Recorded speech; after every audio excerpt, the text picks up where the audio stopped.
Ade another Roman na watch for asanso aba betu minu mienu ye waside bia monka me ho na ye nyina no ye mfa manisan se weekend no enipa bebre na da ye bia ntumi ansole nenso ye ne de oba de ne de ndede ya kyeye wo ma yakwanya ne se ye mbetena fidiem hanum sei na de ekoso ewo oman Ghana no ye ntutu bi emfa mani mpenifu asabi nyansa no nyankopon de ama wo mo nansu wo mankasa mu no wo ma ye ready se sa nyansa nyankopon de adom wo mo no enya de wo mo de be ye adwuma in fact enda no ebusua ye be twetwe nkomo ye be di nkomo na ye betu jani bisu ankasa e de ama wo na wo sefata se ye tubi e de ma wo mo no ma me Kumasi online TV, Friends of Ken TV, and I think TV. As your phone, you know, Akwaba Shonko, and from Brass Showdown Jumidi, so midi, Eddie, that I say, well, my God, a Honson Seminole, and no auntie, and under the Yatana house, and any day they can, will share Showdown Jumidi, dear, a politics a kakra, social story kakra, your day to day activities, so no,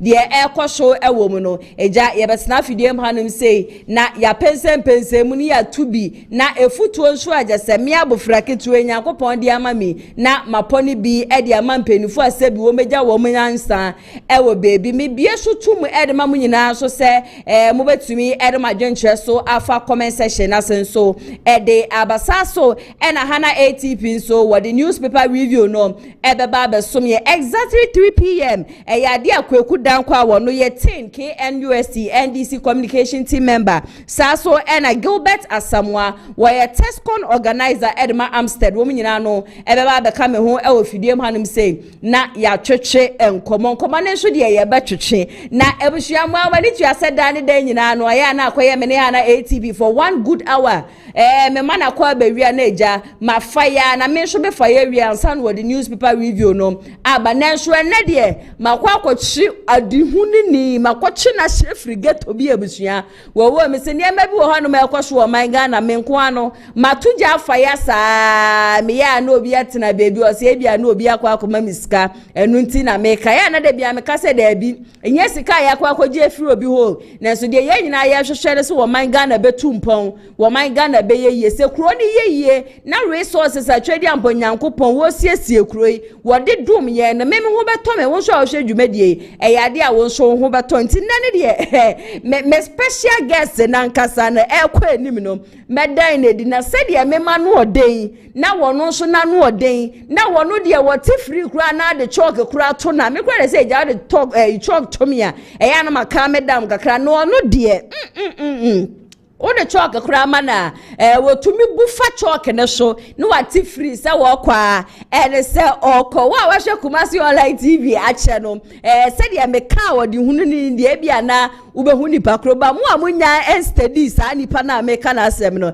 enche kra ya de ache se medan na di ma munyina no mehu ma me bobo nsem na eja abane shubie na ye nyina ye nim se nyame ya duma July 19th na NPP amanyoko no wo conference no eba so sabe ya me na mo ka se wo de nsem bia ba abonti a wo mo che se eba na hobambo ho nsem dia saada no ye ebe ye butu endi a police fu a soja fu security men che se bole fu no ya de a wo nyina no beba be ka wo mo ho abom no wo ne a police fu aye adwuma ntini wetime wa kamentokwa bie no no ma nyame ya duma on the 19th of July 2025 conference NPP amanyoko no wo mo de hyehye no nyaade abasa ye bia no ebe kwoso e wo honum saso na Dr. Okoboy ya wo no eye former minister of health what nsem bia tudwa according to ono no nsem a wo kan nsem ye shema mi isia ma mi jena wo se ye kase wo bi eye emotionally unstable nipa no jaze ya tete na ma se bia dwe na eda ni tirim kura no emu eye haba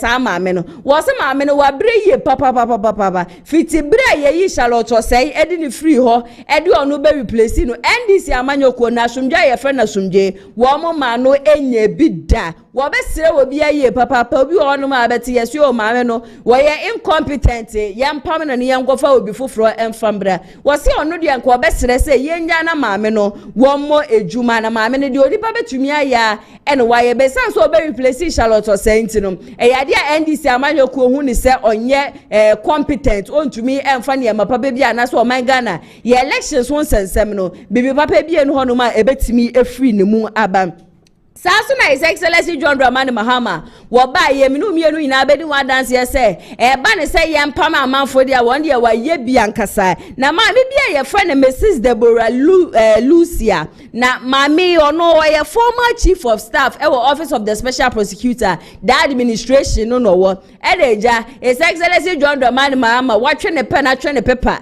na ne wa chro letter no mo de stamp petition say tim ye say mami e wadwuma wo be ye ne sisi an wadwuma yina na ba na wie ye pa kunkuku no kaka Ghana must go fly away go to baby a wo free mami se wonte ase adanya boa wa boa eye NPP aban boa wa boa wo man Ghana ejuma chase wa ya His Excellency John Dramani Mahama pam na free honom no de enya de obeti ase ne beti ase o kire no ntino ni nkuku ne kaka wo sesa ye nyina ebusua wo de akwa akopiem wo quarter de betofo me free honom baba bia no me ba betena fidiem hanim say na mede ni nyina no aba be sommo last Friday me betena fidiem hanim say na eja ablekuma not rerun of election no na eyade ana ekoso ankasa me ka kire mo se NPP amanyokuo no mpenifo wo mo da party nenim no wo mo dudu ana wo mo safata nhie san se ye ka se ye koto aba na mo na mo nso mo a mo ye 87 na nka mo mbom na mo be presa sa single seat ne be ba be ka mo ho na mo be duru 88 na ndi akwatia by election e be ko ho no so no nya me be ye madom na sa seat ne so be ba be ka mo ho no mo mbom na mashasi a mo pom ye dede ne ye contest ne ye nkoto aba na ye nko rerun bia bio me ka kire mo se NPP party no dia wo mo ye no it's looking as if say peni biara any party ni mu na nena me ne mo ka say ade a je say Delta Force for ene wo mo keka ho nyina mema kuku dambole fo ni nyina no wo de nsem bi atudwe ebusuansam ne de ne ye bedo mu soko na yetie ni nyina saso ena ablekuma honom na 19 constituency pa na wo mu vote abusua ho ntokwa ha wakum sinsabre ya me mo ka say male gbogba kposwe ye male be 15 ye de atwetwe na jobusua still na ne widie mu nyina no just wo ye no ho hwe kura na enye ye na no ena musa dankwa ka say wo hwe se de na eniema sifo akwa amafo ye sibrim wo mo no it's looking as if say Ghana police ankasa no na wo mo ye ready esan say sa ebro ne ade ye ko so yina no na Ghana police fo wo mu gira ho wo mu nkita tuo wo mu nkita bibia na ma no so ntini ya former IGP Dampare wo say ya ade a wa fe Dampare ye papa besan say Dampare ede niema egu akwemu hwe se bibia ebetumi akoso wa no na nne no me biggest question am bi san say His Excellency ya former Vice President and also former flag bearer Edema NPP Amanyokuo no in the just ended election 2024 election say or consider defeat early no eyade a ebo party no ana say amwa party for adwenche no efa comment section na say eba mama ATP akwaba sonko enfambra shoulder jumedi esu na ebusua me hyase entuja ni bi ATP ana ya sewa ni bia boko de Patriotic Party me adaroma me ho ye nanso e oba de na daroma na de baby a woni ekodi de pru mini pru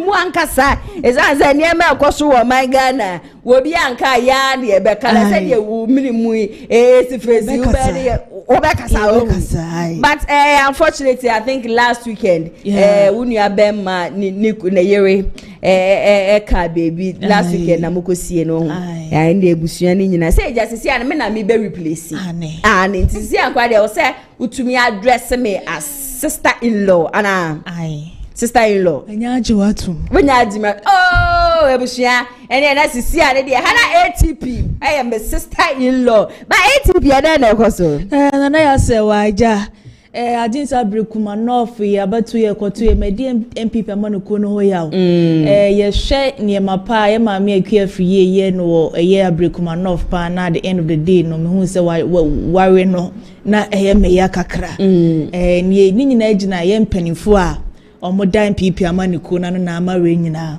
akwa wiese but ni nyina mu no ye ntwa Nyankopon about 2028 I hope say the way party na simatete apansama say as was the party ni kura chu bi kura obi akura mpekosa me kura de me po ankasa chia kai po ankasa ntino ye twedi amponyame na mesen say because wo hye empanimfo anasa wo hye amanfo etimi do party na ho wo do de ma party no na at the end of the day no munyina ka so mu free party no egu hanesa ye hye papa kofo die ya papa kofo asom party na che na at the end of the day power no etima ka say the way me see me build a party no na party ni see me age just say ni de na say wa ye adwuma hu no enti ye be srese empanimfo na wo party ni no mo make sure say they are to sini wo mu bia no ombe rebuilding biem say dem be 2028 no ye betima ba power biem na the grassroots no ka no o make sure say ombe ye ni nyina pepepe the amanye so mo fo ni panhunu bia de bade a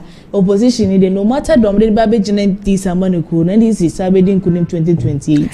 Okay, ATP wo de adwen chia be de meda wasiye papa ma me hyase na mintuja emfama wo na wo sefata se metuja ni bi edema wo mo na busua Jerry MP edema wejagbawe wo de nsem bi atuja na according to Jerry no nsem a wo kan en se NPP amanyokuo no de ekosho ewo party ni mu achesasa ne ma ni nyina no amwa enne a lot of MPs na no wo meluzi wo mu seat no owo bia obeble media ene na ye former vice president Dr. Mahmoud Bawumia wo no ene obeble me ne san se wom se wa consider defeat in terms say de be ya asumdwe beba na so no ye young boy ya wodi nani edi elections echi ache ye papa ne de wo be kama Ghana fo nyina atiase se Bawumia ni conceding of defeat in tentem no eno eneja ama MPP amanyokuo no sisi akopie mu parliament house wo mu seat no eye 87 pe wo se saade na wo ye ne de wo ka kire se won hwe ye papa na wanye biom yenko na yenkotie eye Jerry ensema just wo di tu dwa no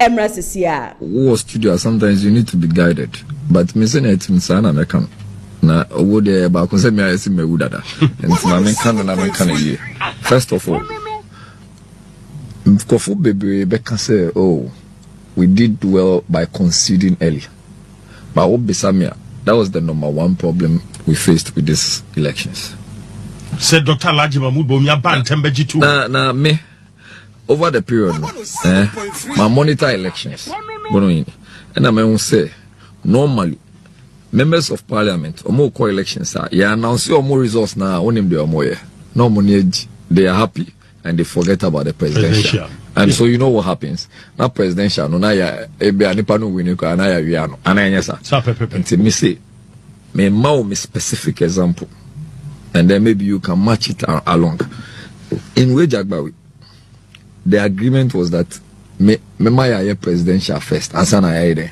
parliamentary no then because me say me say me ko mama me parliamentary there me ni beji na me refi say me interest nti yes sir yeah presidential and we came into the next day into the parliamentary.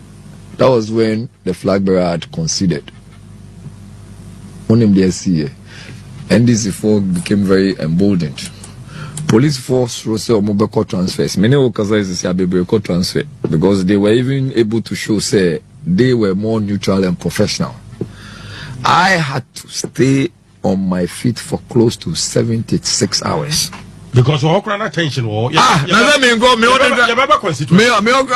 nipa na machine no go declare no. Or declare no the powder go no so now go for more than 3,000 in it. At that point. Why? Because we had conceded, and that concession. Jerry Ahmed, a member of parliament, Edema Wejagbawe, and watch say His Excellency Dr. Mahmoud Bawumia will consider defeat in terms of Sanya Maninano Ekanwubi and Ama NPP Amanyoko no womu entimi enya a lot of seats because most times na ya no womu declare ya parliamentary in tema aya na focus ni nyina no e shifte e de kose o e presidential ne emfa wo bia ntutie yo so ono akasa kura ne constituency mpo no ade ba ko ye ne so ka che wom se womu di kan emmo presidential no womu wi ansan wo ma ba bebo parliamentary no gina ne nanso for 76 good hours. Ni embisa ya ho say constituencies nkai na aka na constituency bi wo ho no wonim se sa constituency we de eye NPP amanyoko no wo mo de na hweko wi echire no na NDC amanyoko no wo mo agiafa na me de bia me ka me sim empenifo wo mo da sa party na no ankasa na bushia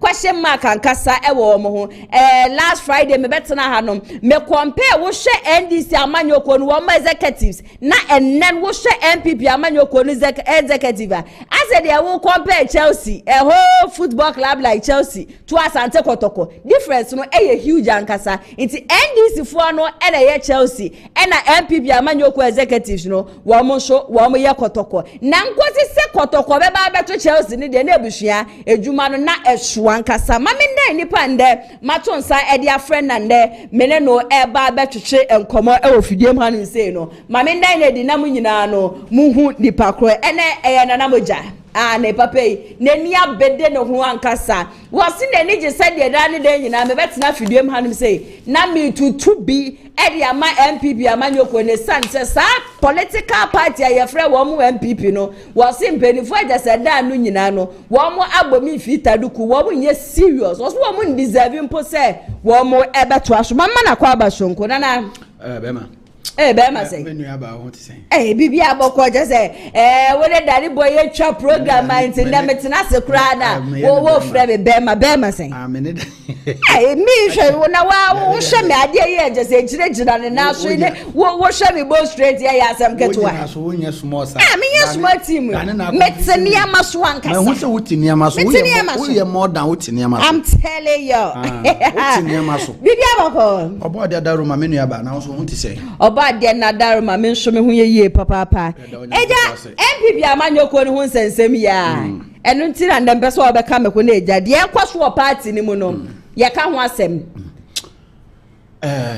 me da se ma me fa konya we so na me nchia show no se showdown ani ma me nchia showdown ahwefo nyina ana Facebook Kumasi online ne ntia me ka se showdown ne se ye won crofo bi nso I think say omani di showdown echi na ye ka say showdown the owner of showdown na kasa nso wo ho e bia wona abokere de Japan wo bia no me fa konya we so na mechia no ene ne camp ne team ana afi so na ma say chia wo boss okay ne nyuma pa wo di dane boy me ka say nyame nshira no say enye nipa bia na e betimi ama platform bi say ensem bia ha adwene atantan sem bi ne ye nkoso ai na video ye hwe yi ena any question a obisa me e fa ne ma ekoso yi maame ye won nsem bi wo ho ense se obi ka kire wo ansa ne wo hu se ne ebe enye na me ka wotie mi mitie opa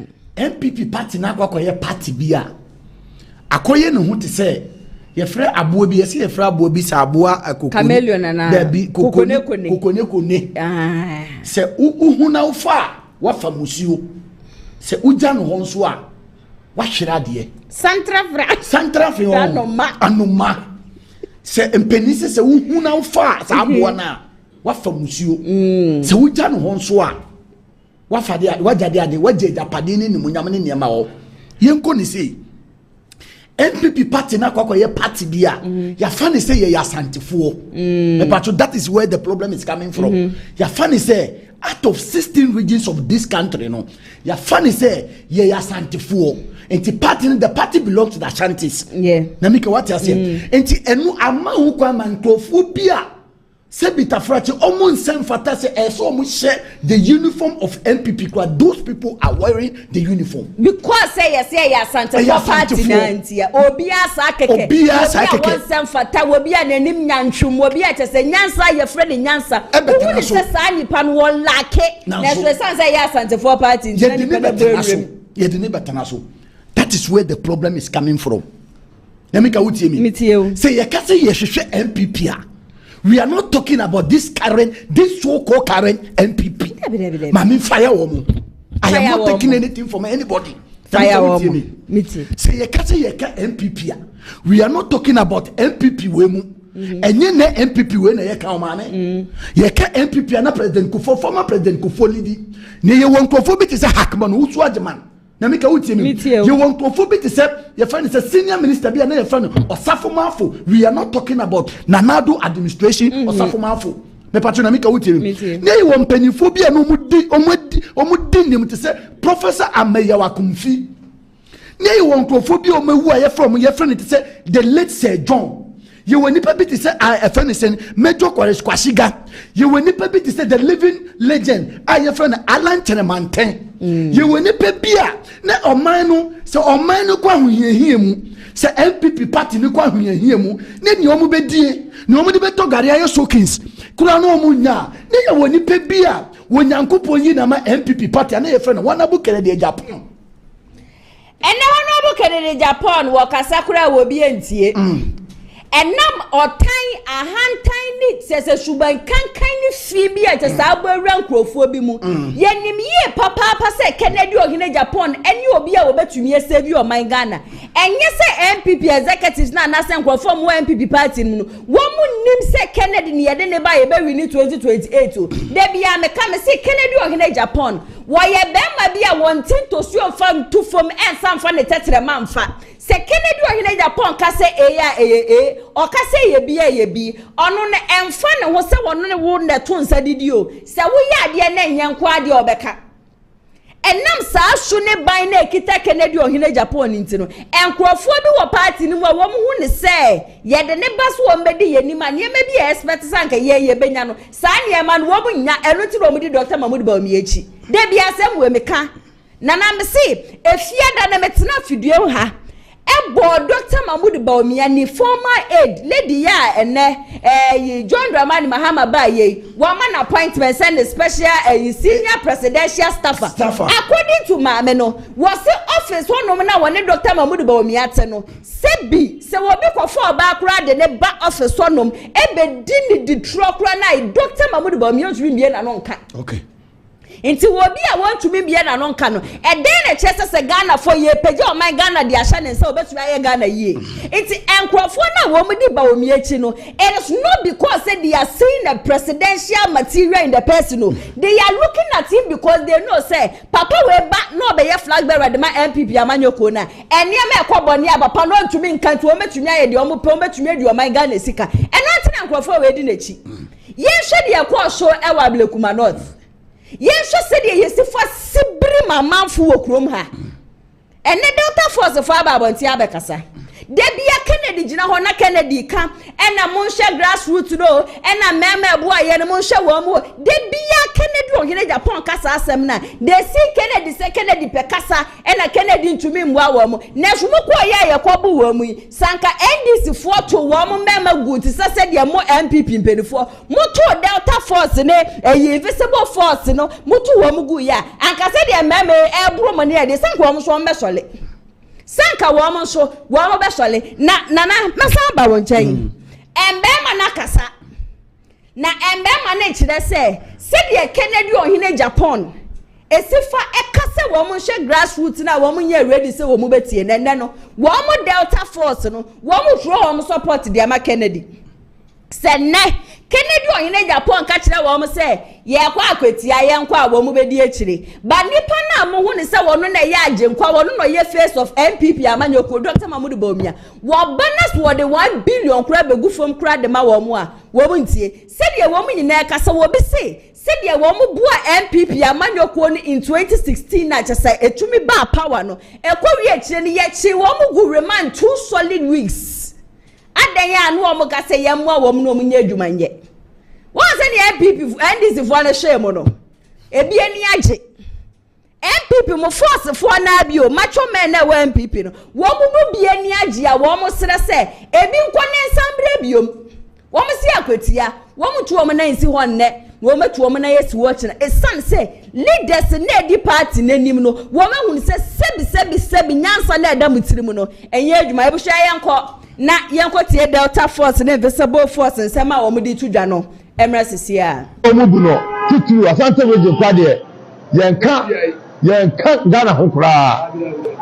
Wo ma ye tutwene esu honorable Ken o ma ye president esu de bia waka efomfo asem asante asante asem saa kwade me example akyerɛw yɛwɔ 47 MPs ɔwɔ Asante region race course yɛ maame ne yɛ nua maamo ɛwɔ tɔn no makrofo wiwia wɔ mo common light Asante MP betua no light Kennedy efi asen ɛbɛ ɔmo light hwɛ kɔnfɔnakye yɛ maame ne ɛwɔ a ɔmo da fam abatan ɔmo da fam Kennedy timi kra matress ne mpa ɛde brɛ kɔnfɔnakye ɛma yɛ maame mu nya ɛso dai na saa nipa we say no wɔn na ɛsɛ sɛ yɛto abama no eti yɛwɔ mu a yɛwɔ sɛ data force for MPP for akyerɛ nyansa abu ɛkwasea anyu ne ho deɛ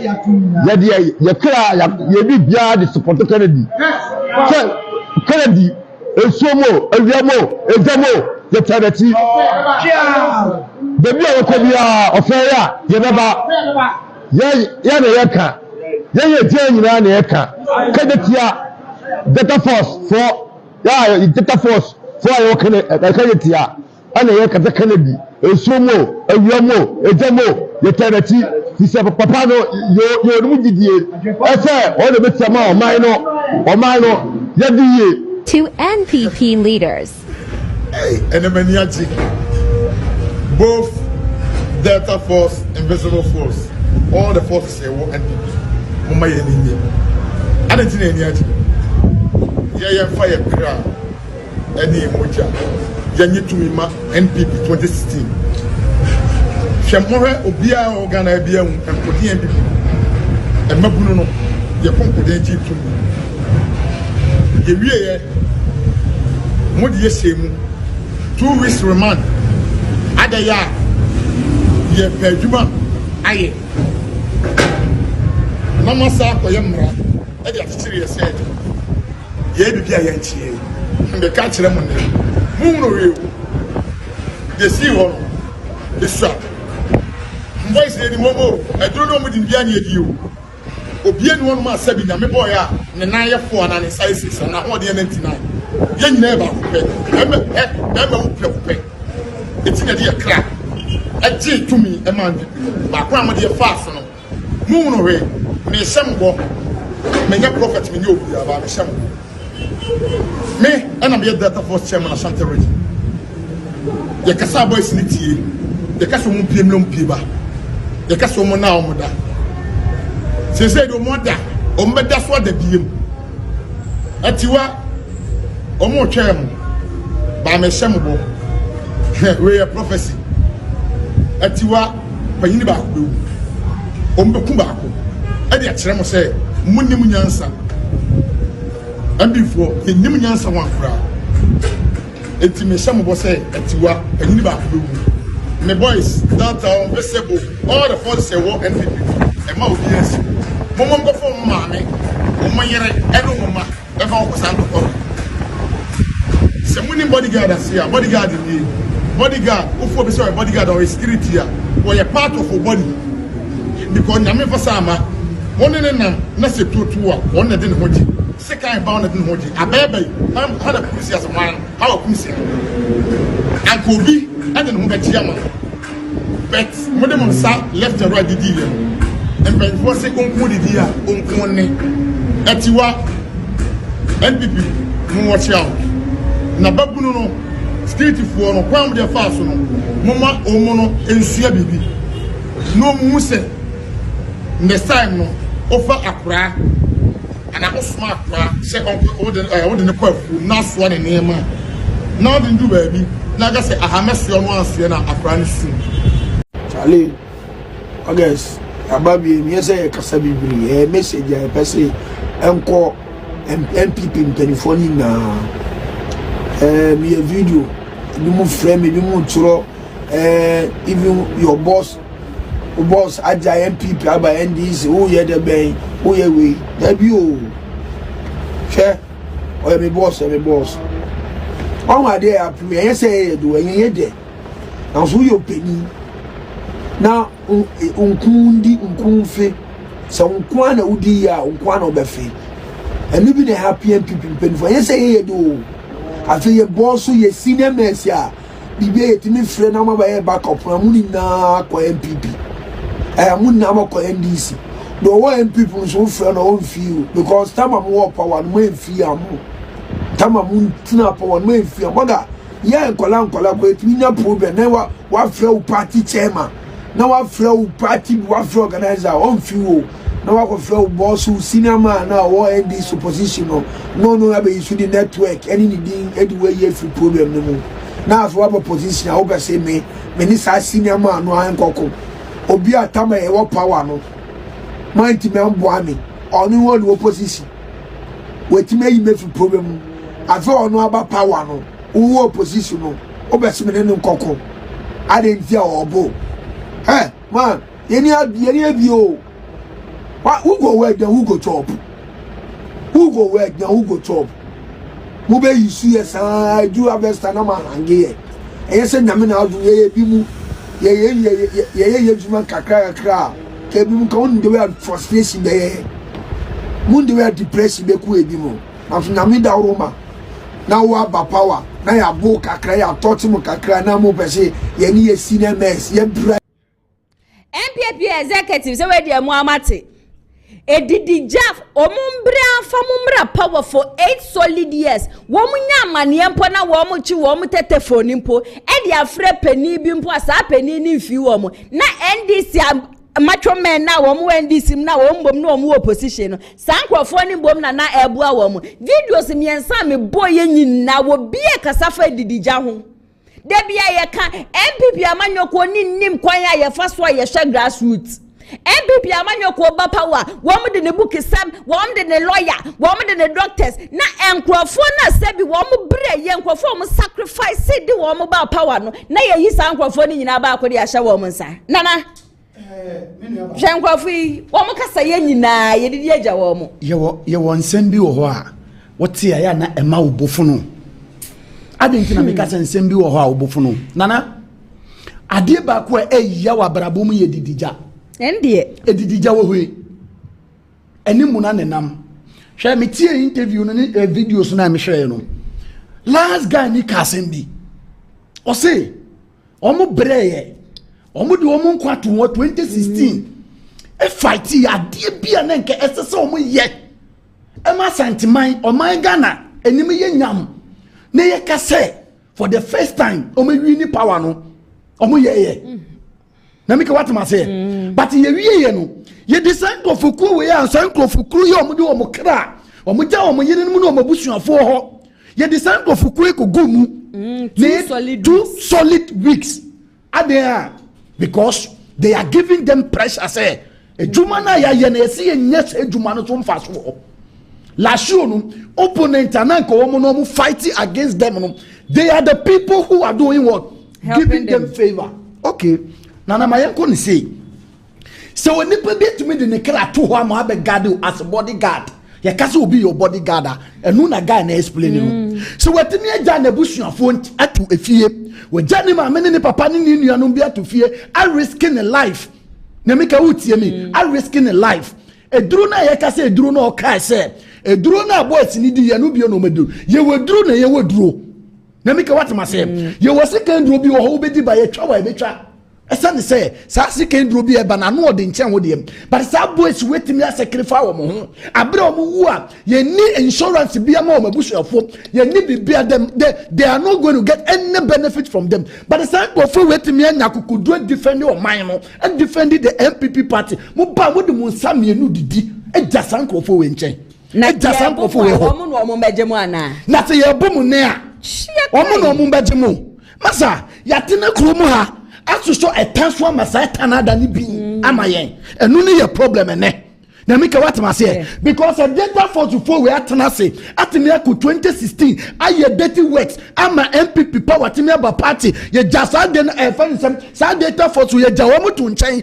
ena ye ma abro nye appointment ye jasa data for to nchen e ma nkwasiafo bi appointment na make what you mean what you ana wo ye dede ka say John Mahama bae no wa ma vivieje wa man appointment John Mahama bae no wa ma obi appointment you are there complaining you are stupid we Jimmy we ye NPP ni a wa bodam adenti na make sa NPP na President Kufuor bae no are we asking say yem bisa ye ho say yes NPP ni na ye hwe ya na enempo no nana President Kufuor na mu ne kura ni esu. President Kufuor na nkasa mu na wa sacrifice wo no kura boa party no wo bisa ne ho se adam party no wanyi ntini kyese wo mu ni buo bia edema ne bioma na President Kufuor na mu kura kasa se ase de sisi a NPP amanyoko no wo mu treat ne sa atantan de President Kufuor didn't even know kura se wo mu be conference nyame adoma July 19 President Kufuor na wo nim mpo ayi Brian Champion ya ono so be so obeye president wonu ne kwabie mu President Kufuor akache na President Kufuor ne na etwehwe nkomo no waka che se na de bo ne be mpa na media yemu bone ben na media yemu ntia che se party besi abo mayi mesi nchen ase de menka ho kanene ye ka yes na nado dan ko Kufuor na ese ye na nado ben wonim se conference ya wo mu beye na nado dan ko Kufuor aka kire wo mu se they should hold on impo no wo ma bo asem ne foolish case anu ni wo mu problem wo ma bo ne foolish case mami anu ni MPP problem me see anu ni MPP problem the reason why MPP you will get the communicators bia on ba betena platform be so omu defend sa de tantan we we be nya communicators on ba nya platforms on be Kenyan sasem akire nipa no hwade se wo papa wo President Kufuor because of this particular party or co-prison President Kufuor ye chini tumu ye na ya de it is a papa we etimi afoso etimi aba contesting soldier government enye obi akeke o eye the late JJ Rollins asem na ye ken he was able to contest with this man oniminisu eni ne ban because ono oni Rollins na nante into onimini pa JJ tie but sa papa we etimi anya kukuduro agina etimi aye bibi ade ama ye fe ne se MPP ene NPP for person mo tira say wo mo nsa so wo machi dware enti ene no se President Kufuor be ka bibia ye bobo na way so obi fi President Kufuor nchana so okita idea bi ti sese ne honorable Ken Agyapong ekita President Kufuor idea ideology on be kata say ni power no onim nyansa where is Bawumia coming from number 1 number 2 who introduced Bawumia to the MPP number 3 where is the background how many people of MPP for name Bawumia in the background where is he coming from?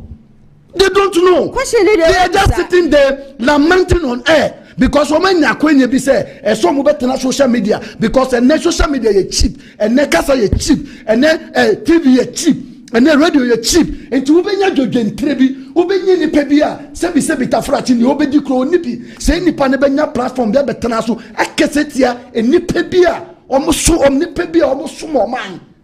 You see wakati wobedi MPP ensem ni bi echi a wakoma bete nana emmom de wakase wodi wo mo nsem bi echi a wakoma bete na President Kufuor ni video no wo hono ma chese se de wo ka sample ebushia eya awreho dodo eya awreho awreho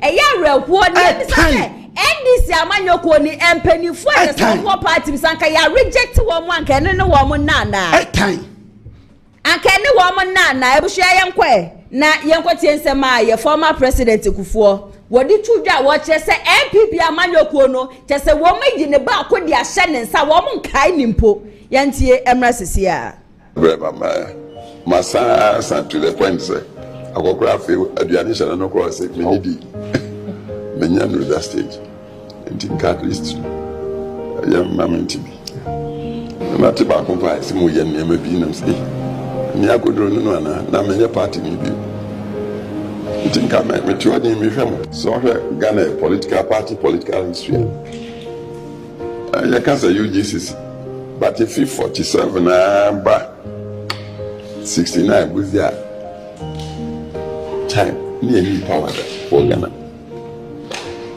2 years 3 months was there time me 69 maybe 30 years and be a member of parliament be a founding member of Progress Party 2 years 3 months was there I am deputy foreign minister a champion 2 years them senior the team and nam da Ashford prison with them 1 year 3 months sabi na dey there cause move behind another detention but no one here the build here from 72 January a jump on 2 years side the tradition ya more power pure adapted till 2001 me am creating the party by power 2 times Ghana didn't see anyway and then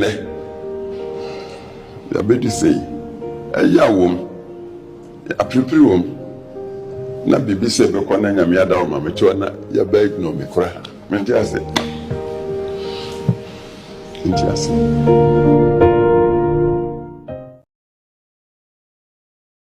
kufuor ena kase wutia wose ya wom odi ya wona kumem esan se boa wa boa party no kwan ya chese wonya ho kro ma party no kra no etumi esan so ba power sacrifices a wayade ama NPP amanyoko no chese wo ma sideline no asede wono de won ka mu bimpo asede won ka hu bimpo na yenhwe small boys a wo mu di NPP party nanima wo mu tie wo bia asem okrom ha woman tie obi asem na kanene se ye blame na nado dan kwa AKUFO-ADDO mpo se wono na wama NPP party na ba bedu sabre na mu be ko early conference na nado dan kwa AKUFO-ADDO ka chem se mu hodi yo na ma boy no so gala we se dia mu ma decide na no ana mo de ko dia ma decide no eno ana mo de ko den na ye fempo se anka political party mako election mo report eni guase wiente se na ka bia mo former president mako akopie mu onanim mo de niam akotu nanim so papa nyame ya adoma ye pesanka ye yi flag bearer antem se de be ya ye betumi aboaboa mo mbisa mo ho se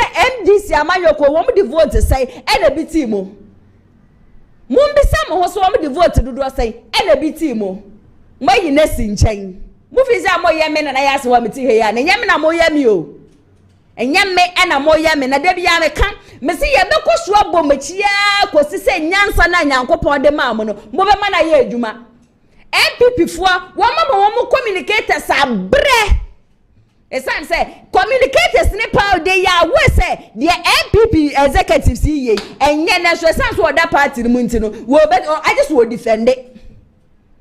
I just will defend it. They be a me be shame of them. Woni say ne party na akofa aba. Oni mo na kuma mu pass ade me party akofa be. M1 and so be defend it.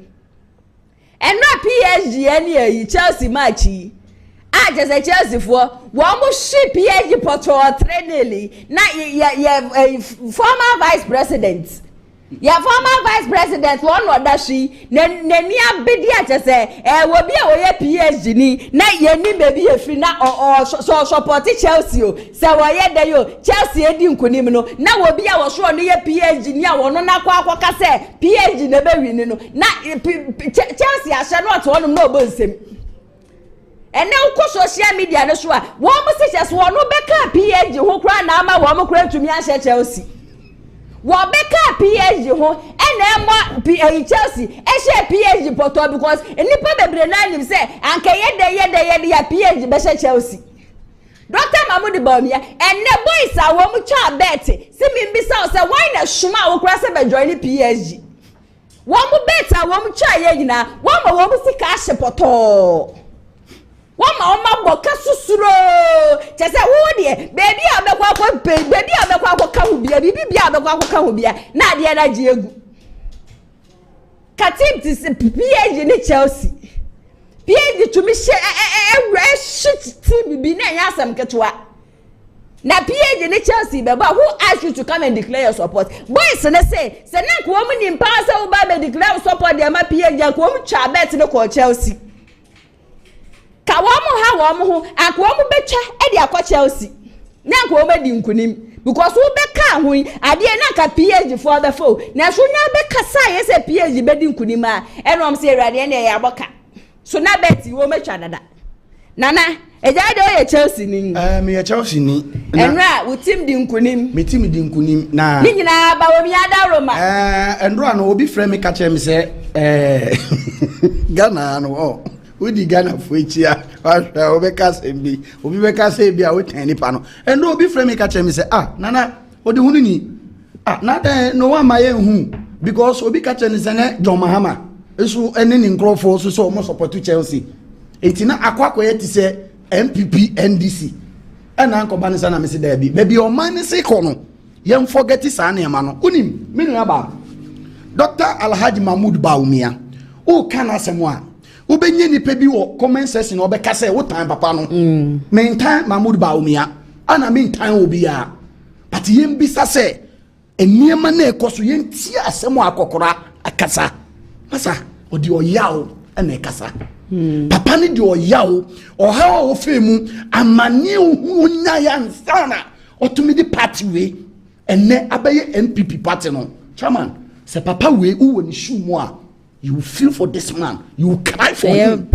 You be sworn as president. Yes, former President Kufuor Samana Miki.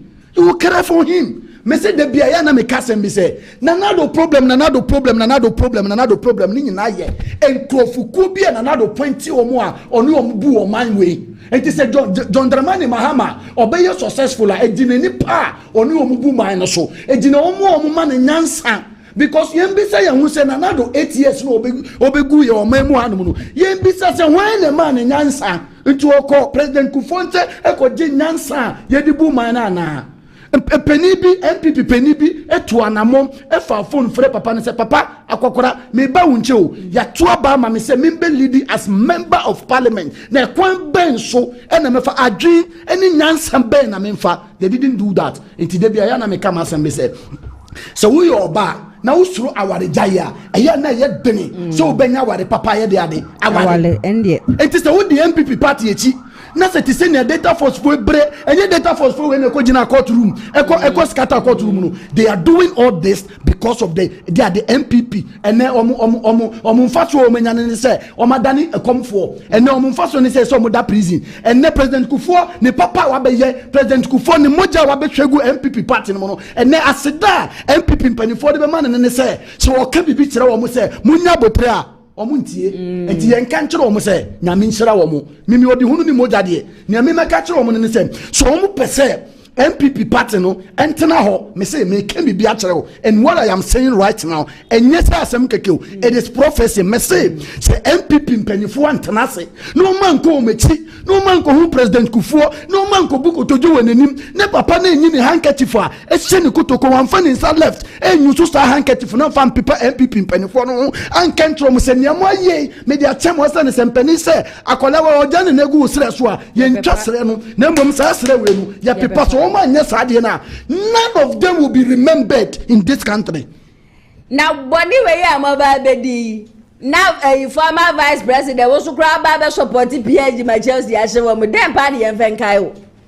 And then party and Venkayo. And let's say, boys, Yenia Bedina, and your woman see car, woman, the child better than in Ashin, Tiafa then and Kayo. Me say, I'm it here. Nanny Pana may expect a pass one, one may executive, and for my MPP, one make executive. San Crawford and men and me who is so gruff, you won't be departing any member, not as flag bearer, but as an executive in the MPP. But we are Ken Agyapong. Said ya nanka me prese kwamne Japan ebe ba be ye secretary dia ma MPP amanyoko na ebushia me da sole ya kwamne Japan so akwakwaju office and wo de be board de dia nyina dia ba be bo ho o kwaye ya wo so no so be so be flag bearer ma MPP 2020 we nyina ye kwaye na se ye bai ade wo so ni pass wo kwa wunya Brabe ye secretary anade be wo de wo mpe secretary gade brabe de chairman me ye campaign nanka ye de achew ye pre amount grassroots na pre Kennedy Ken Agyapong ebe so pre Dr. Mahmoud Bawumia enkrofo mienu na ekọ akense me kura matena haka se Brian Agyapong ni sika no otu egu esan se Brian Agyapong no abo se ye waduchum wo mo ba ba hye jama Dr. Mahmoud Bawumia na Kennedy akọ akense no na won so sole ye busia won so ani abidi gidi akọju office na de ni mfoni abo ho no mo be kwa ya mebebe ye flag bearer 2028 na bisa ho se grassroots ne beto amamona na ya na minim se ye won krofo bi as wo mo hye wo machi o sa ya na ye dan yo aya na ye dan nana eja final word bi apese odi tudwa no tudwa na me crop ATP ma ne me kakra me kan ne se asame sore dwumadi we nso se ebiase mpeni se peni dware wi a na ensuo asa senior former president Kufuor ababonten abekasei me di adeserede betu MPP mpanifo anim stakeholders of MPP omo a me menya MPP member omo a omo kasa ebibem omo nya fast omo na mo to sa congress yi a omo se omo ba beye ewo eye metrese sa amanti mu a anase August mu congress yi omo se omo ba beye for sa ne ma no I think say the best way ni say ese omu tie ni akokora be ye de ade e be ka kire omu and afin so secondly mate say wo ka bibi say president former president Nana Addo kura say even po sa de we ya omu ye o kan ye no omu mu bia anya de ade entie no enu kire say agenda bi wo ho a different agenda a be different MPP and I say a new MPP they should let the whole country know say ne be ya baby obi a stand one obi hu kwan obi fa so obi de ade obi kakra mesa de twa to kasa kra ne se somebody we baby ye duru ye nyina ye hu niema e koso se wo abrabo mu na wo ye niema bi na wonya social media akwenya anase wonya platform bi na wo din komo hu kwan obi fa so obi din komo hu baby a wo kase free sene be ya ochine bi no onkonkonya problem na mafa konya wesu echie obi a na me kache obi anso se woni pe bia problem bi won so or how amane enkodanda be dan so ne waso da ye onte da na se da na ten in life ni ne ho offense de bia ye de ye made of ana no ofre me a otumfo nyankopa da romanti obo ade da romanti erade be kasa e woni fie. Okay, for our number no etu jama me. Me patcho me number ni 0240 87 40 0240 87 40. Me tira kwan we voter region agochime abenyana say ananso uba Kumasi so me ode no ho kwada so nkran so me wo Taifa Burkina uba wo frame a ye be din komo ye be share one on one se na etie bia no nya me be kasa. Okay, ebusua eye nana moja ena yete ne nkan hana ATP wa hanoma wode newspaper no esum ye ATP for newspaper no emaye. Okay, nana ya se wa mayena nana moja se baba betutu bi dia man penifo me husi ya na ese mani age ankasa.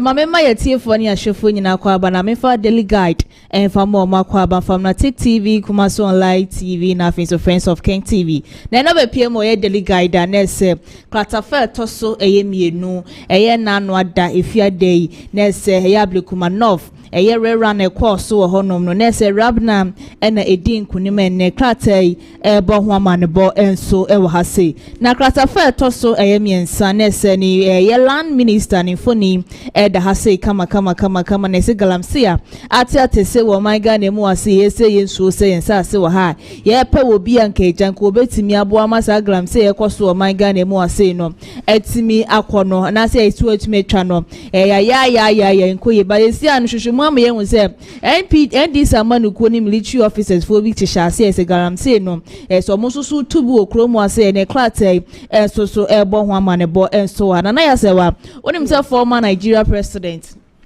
so we free mo I think say weekends ni mi ya nyame fane crazy ye ma Nigeria fo nyina hyede no nya kunya kratafa toso miensen wo honma ne ho nsem bebre na wo honma betimi akenkan na ya se we kamia kwakoye se kroma sei no ya ma me mo no ye so mutimi hwe na ne ma bi wo honma ani kwan se ye toilet ewo ye fie on se nche bia ne hu se Susan akwo squad branch bi di etu ko bo na nyame ya adoma Ibrahim Mahamadabwa na abranti because abranti akora bia wanya 11 years na yesi ne papa wotu ofie no akofa akora wanya 3 years wode akwa akobono by shranka nyankopon se wenwu a esa woda konfa no chia by doctors fojina ne so ahese wo mo hwe ne gidigidi akratafe toso miensa wonya bi o daily guide na wakenkan ni nyina kama so edi amaye mame fa anko the Ghanaian point na obepie mo the Ghanaian point akratafa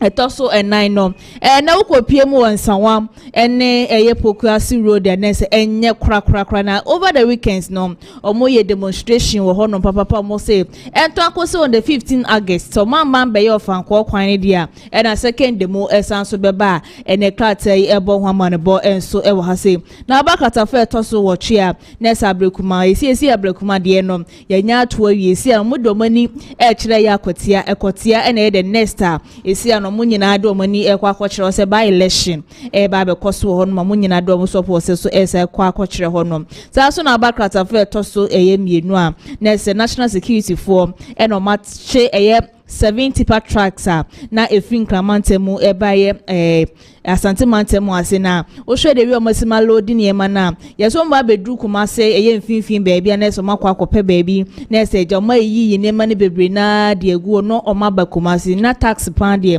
enya dom betwa na national security for tete edi o mo tete na osi ano ya chi nipa 7 na se track mako 7 na yedu o mo enso ekwa kogina emranima ene the Ghanaian point so ebo ho amanebo enso ewo ha sei na medo ko the daily graphic enso so akatafa to so dumiensa do na se yesi Ghana private jet no na se woni ahode ni mpom no agogo ankasa kasa na woni ni padwe ni mu nyina agogo enti se si an ye de asibo no ma ye hwe se bibia betima so to din ana se omo hwe se mo betimi asiesie ni kama ansana estimate ba for now ne de enya de a ye private jet no ebetu e de akọ bebia in case so bi kofa na so bi fra bia na akwakwa konya nkwanhia wo wie mutesi ane de ye de ato ho no ma enya ye de si wo no ma enya de a ebeye adwuma sese na kratafa eto so eyedumiensa ho no ma so na sabrekuma north na mpani for expert for bia babon tin se sa kamima minka bi no asai de wi aga na esimi ko ne si anhwe ne ye a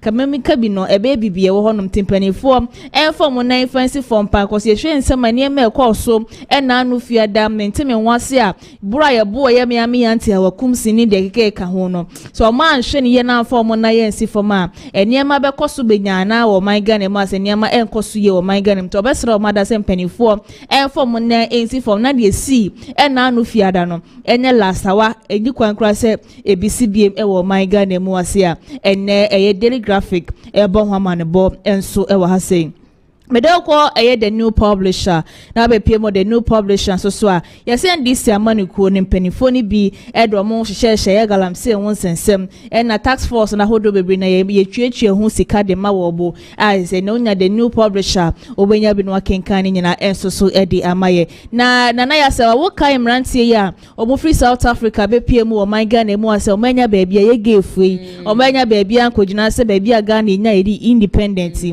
omo de abase na AI say no mo kana na ya se wa yes ye nkura wo krum ha mo say AI ayo na ya se wa ba to so the new publisher na mo na ye sama na wo fasa wo fire wo hu ye DJ kan say ye kofo ni foni eda ha se kama na na mo ne man NPP amanuko no ede ye na wasi an wa pa mu aka se de tibia se NPP amanuko ne de mu famu na emu ya kwasi nipa wedi kan anase wetima boa party na mana bedru ba bia sese na esi ase mo ko meeting kura mo frɛ no mo ne ba akodi ahye ne nsem na de bia woto no ma no onwinwi sa no ene de wapɛ mo akasa yesi kusie mpia wia de so wedi obaba be kasa NPP amaniku ebesere mo se mode mo nan enase mode mo nan ebesi fo na makɔ papa no ho na makɔ pa na hwe we se waka no me nsem de good party ni so a ebenya mu nyina but enam se na fruma ewo party ni se na ye papa kofo enya do be yesa de the new publisher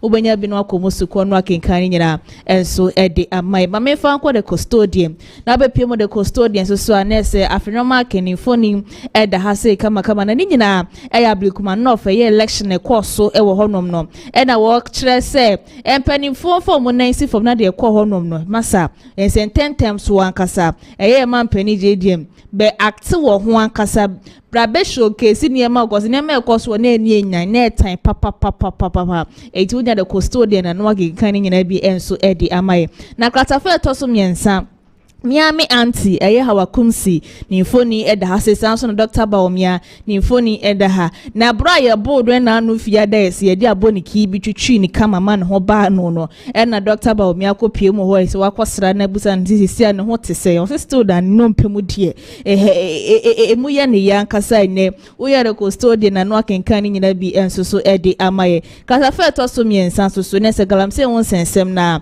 aye won se ese ndi samanuko no gurus ni bi bebre na shisha se omusu tuga lankasa ewo my Ghana mu as in the custodian ebo ho amanebo enso ewo ha sei mede ukwa the Ghanaian publisher na be pimo the Ghanaian publisher na se eye galamse won sensem na eye amanfo mienu esi e dia tagi wo mo se wo mo ene ka galamse hu wen di samanuku me se wo mo de wo mo ho aboye militaries na ese foma gudi o mu tu no my Ghana mu ase no mo se o yamin ene averi abanga mo se da bi enya de no kra da bi ada enya de kra mo ko galamse site kura ekotu bibi ewo ho no men the Ghanaian publisher ebo wamanebo enso ewo ase na ba ase so a ne ase man pani JDM na afen so ya afenyo marking ne foni eda hase na wo kire se de course so abrekuma nof no ne entwa ye ntie mampani e sore na ebeka bibi fa kire Ghana for na bidi amodi si bibiri ye miami ya nti die na no odin papa ye ne minority leader ya fi no marking so e kan wa say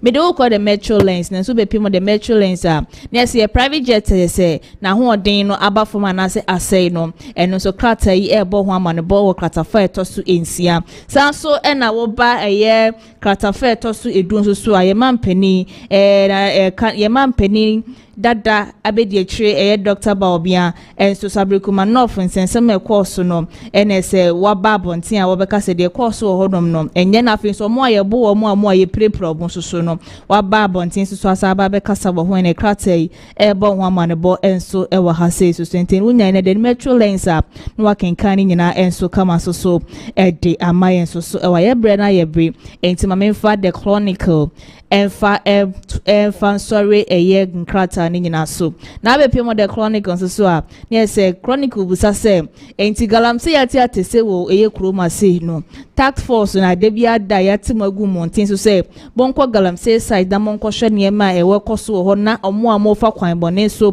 etu for magudie mo nche wo mo no wo busa say why mo na techire say task force for and I say eye info for national security for muzo mo humtene the chronicle busa ewo hasesa so na ya abrekuma no ofisi a ombayi ni so no na mbe MP fama no ye erabna ni foni eda hase kama ne se na kopie mo parliament na ya se wa PP for no o wanya adwo ni so se 2/3 enti no NPP for no na NPP for nko ma nko parliament kura mfo bia enti esia no mfo bia on pe kura mo sode a wo mo nda wo bia ncheke sawo yo wo disi a mo ye den ego say this woman here be a bedesa ablekum ye kan say akwatia wo mo je no aka ne mo kwa mo ka den asemo Dr. Baobia so ni foni eda ase no sabrekuma no de course wo hodum nyina na ese mpanifo hwehwe mu ye pa na de ese de ni gina mla no yemfa no engina emra no mamemfa de Daily Post and fan sorry so no so rabla ni foni eda ase a ye kyerese wo no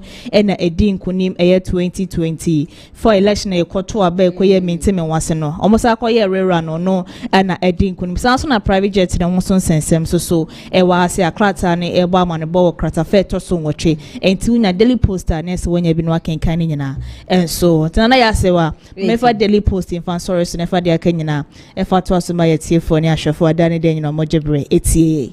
Okay, Hana ATP meda wasiye papa passenger ensema neba wonkrata ni wapensempensemu edi amana ye interior minister Shokra no wakasa muntaka wose nkrofo achese wo mumfoni ni ade etwegu a ekirese sankrofo na bu ye hawa kumsin ene NPP mpenifo ni bi na yade a wo nyina no wo mdu wo mu ebegina emra nanim emfa won se wo ye NDC ni o wo CPP ni o wo wafom nko ade ye do ebegina emra no enim na enche kra no eye ade akwaku dankwa 10k NUSC NDC communication team member so ena Gilbert Asamoah Tescon organizer Edmund Amstead oba kame ho e ofidie manum se neja ye nyina no ya twetwe enkomo ede afa wo man Ghana hom na NPP amanyoko no wo mo third national vice chairman ede ensembia tudwa according to ono no wose nyame ya aduma 2028 de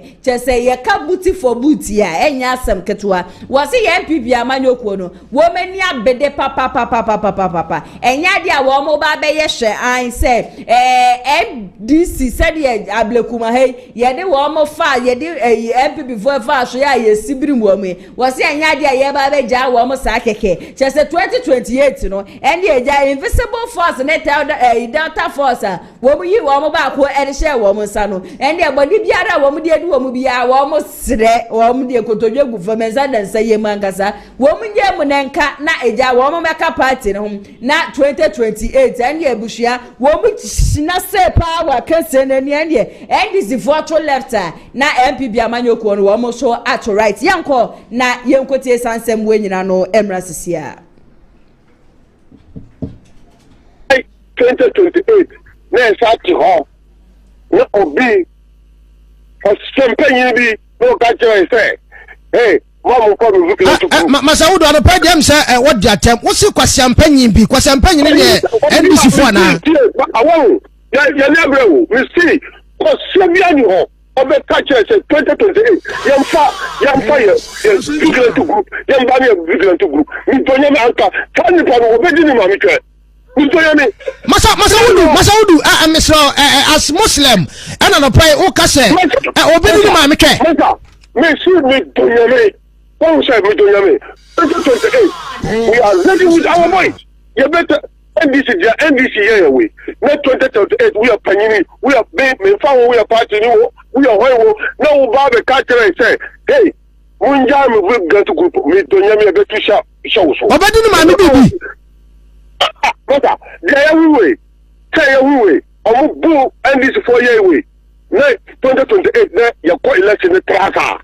Ya bodon fo ana na mo power kwa no mo power kwa no mo ntima mo ani omo ma mi bi na mo opposition tie ya no abotre e wono en NDC ya di agro NDC fo amu nya campaign 2024 NDC campaign by no mo ye campaign bia omo nam akoko kitin 24 hour economy up to day omo to be explain no omo ye omo koyi to motos omo promote kase ema omo boys eto tuo ema omo boys but intale say go stand cock shoot omo nyina omo videos wo boy tu omo ye ni nyina what is say oma arrest the papa kokora na in there na 2028 election na start to say mba na sure say your election no yeah okay see yeah me form platform we epa yeah vigilante group ni nyina ya pa omo achaw say adia ya no yampanyifo ni dampere ye no na ya boni pa this time around me slow omo with the NDC for year ya better no omo nyina enya only train will resource them and give them protection so that if the NDC come out with their vigilante group our boys will face them but ndura basentale na moto pasi omo nyina mbra odo obeba ho ta no wu basentale wu fight ko obeta fight unam no moto eka kwasi asem say omumpie omutikiki omutibie na udi hulo mesi basentale bema election ba already adia oye 2024 no on try no say abi 2028 and any subsequent election no obetiba yesa I'm telling you obe share your voice na to le bia ya na mebisa me ho se NPP amanyoko na executives ni bi wo ho no ma wo mo fa wo mo efri hi because say utie a whole third national vice chairman na wo utasa wo granting interviewer we asia fa na bebie wo bi etie na a whole executive of NPP wo gina ho no e ka se wo bi bedi ne ma me bi chese adwene de abusua question mark wo ho NPP akane na ye nim no we are seeing a different NPP together but ye bompa ye say nyame adoma on the 19th of July wo mo conference wo mo be kono niema papa be pie free maba na wo mo be decide say sisi an ye ntu free soro mba fom ne ye to free fom mbom akosoro na saa nkrofo na wo mu fom honom no wo mu half nyina no ya pam wo mu edi free honom be bedwafo enya atena siasa memo wo ma akwa abashonko edi aba showdown jumedie so mba mama mu nyina akwa aba that's it. Bibia boko de. Bibia boko na. Yeda oba de na da yeda oba de na se na kweku dankwa menya ne ntie SSC Adope communication officer. Yes, hopeful 2025. Eja meta wechi. Bibia be fine. Bibia be fine. Why ready pa? But in fact eja wo mom dey show down dey ye no wa and e boy in fact wo bo adwuma and I met me e dia dance say you deserve that position. The aka the aka say members no go akoto. Yeah, very sure. Yeah, be dedicate show that the campaign. As also a Gilbert presidential president. Aspirants. Okay, mama fast. Oh, why do you me promote you now pre-aspirant? Me pesi me nya asem. Aban de wi. We de wi, but ochinanko.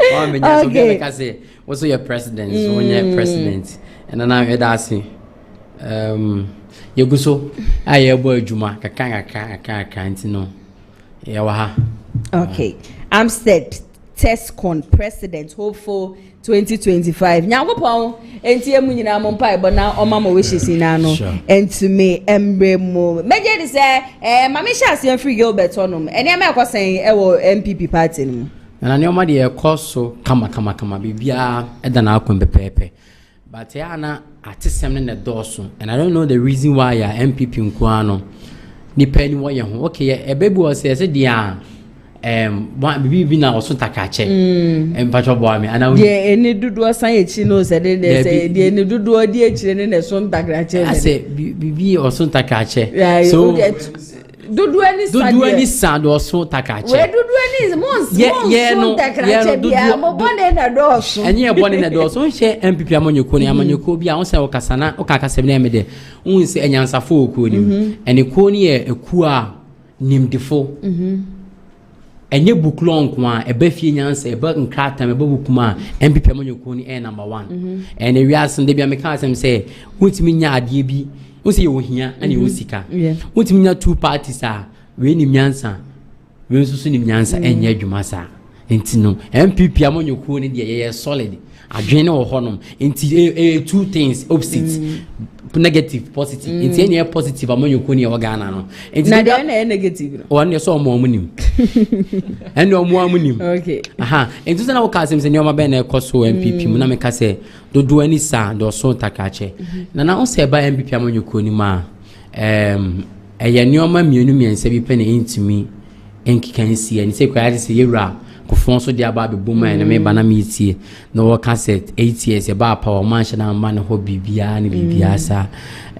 ebia enye sa na ebia moma fa no be da wo simi kan no nye sa na wo patch because obi e chemu different say say nya power kra ya nko papa ne na ase ene na nkodi nkomoda ya anje advice bi enfri no da menye sa metie papa ne kase na enye saa na e pa che o unse nana ya wadi bo no ma obetimi age futu afi obi onom it can be say bi papa no pese odi nkomo bi but enye se ne amoma fa no nti emo no nti na maybe say se ne yen yete no ena yen ye ka man ti ne ye na ade amabo video wa ha wono akasa ebie na no akasa MPP amanyoko ni they have neglected him and then making him feel say as a party no won ka party ni hu bio o kan ya akra se bu be se ya fa ne sese bi o ye pani aje se wodidi wi na ne wi afikura se wodidi pe na you sit here and tell me say yes an opa genti ebie na wo na wonim se ne opa genti na mama wa kwenya ne se chire se de no opa chire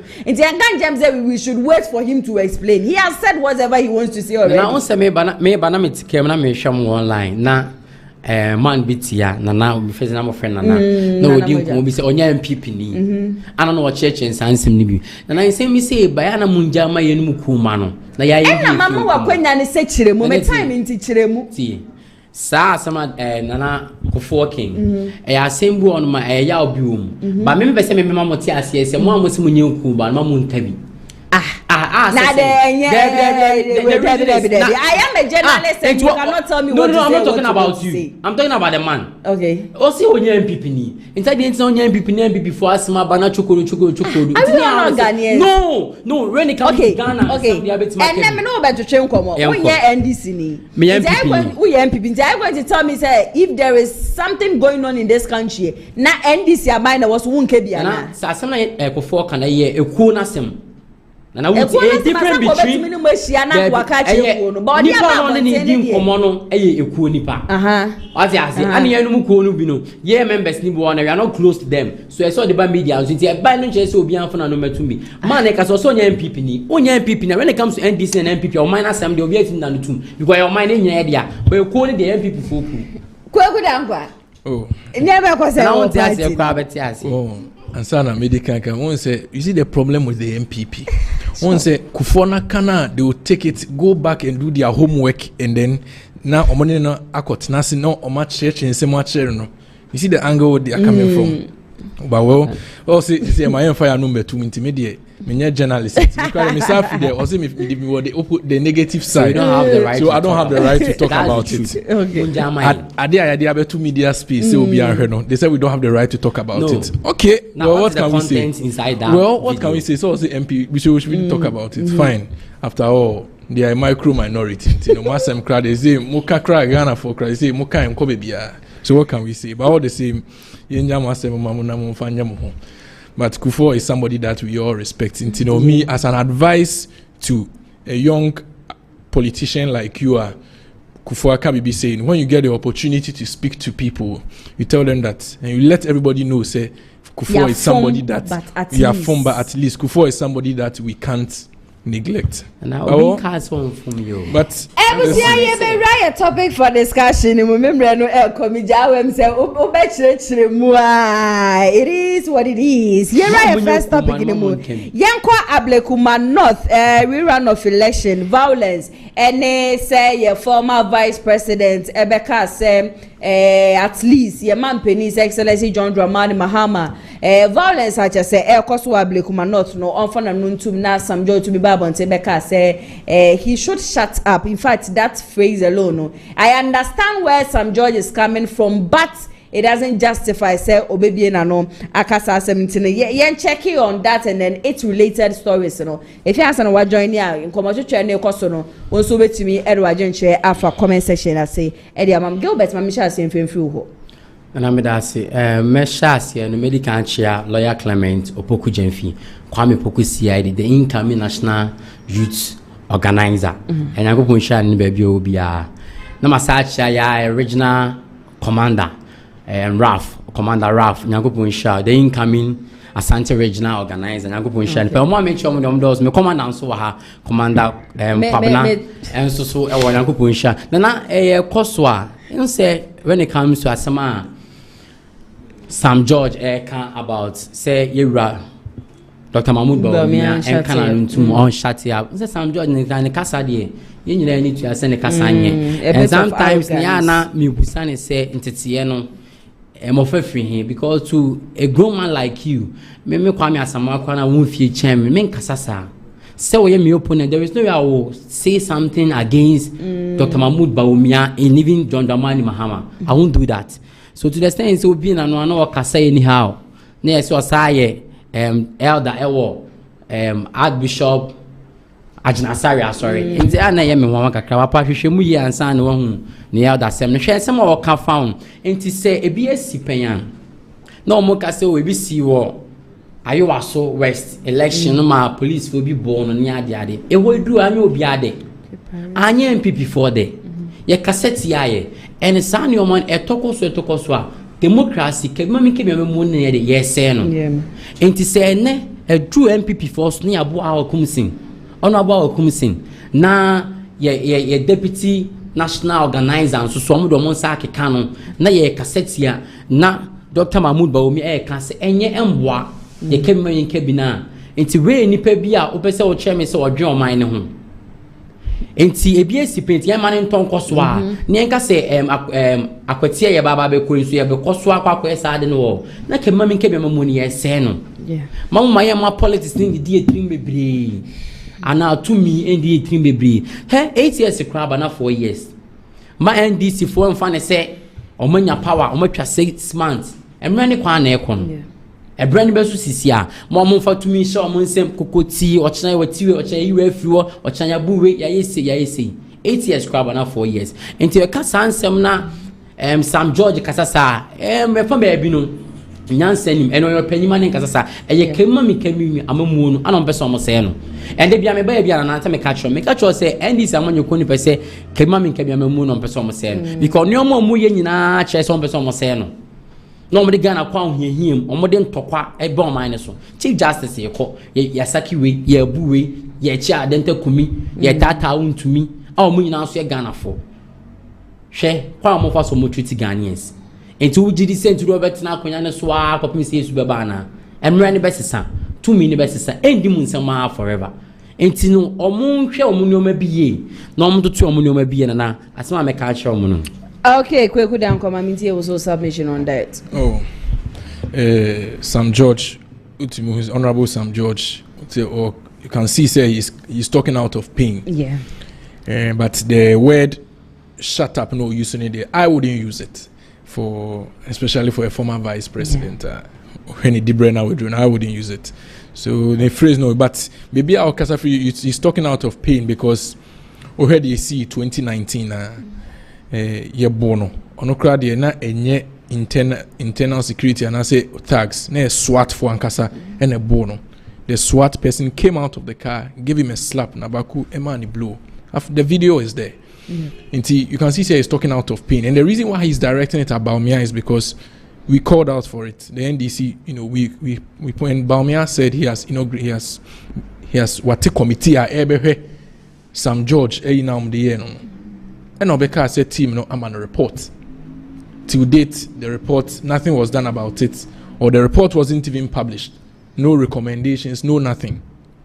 So he's talking out of pain because a whole member of parliament, I won't say just a common SWAT because he's a person, but SWAT near. I mean, a whole legislator will be a bonasuma for talking or something.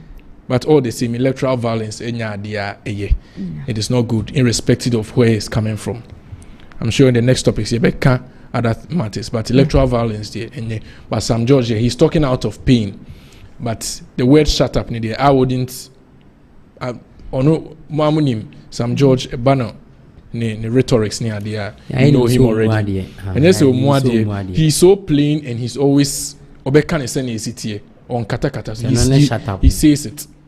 And he wants to say shut up, and that's why he said it. But I wouldn't use it. Okay, so because you wouldn't use it, and moreover, the person being a former vice president, even though it's coming from pain or yes, I wouldn't use it. But anyone say yes, that's what I'm saying. Okay, so Yenshen is say NPP so are you ready?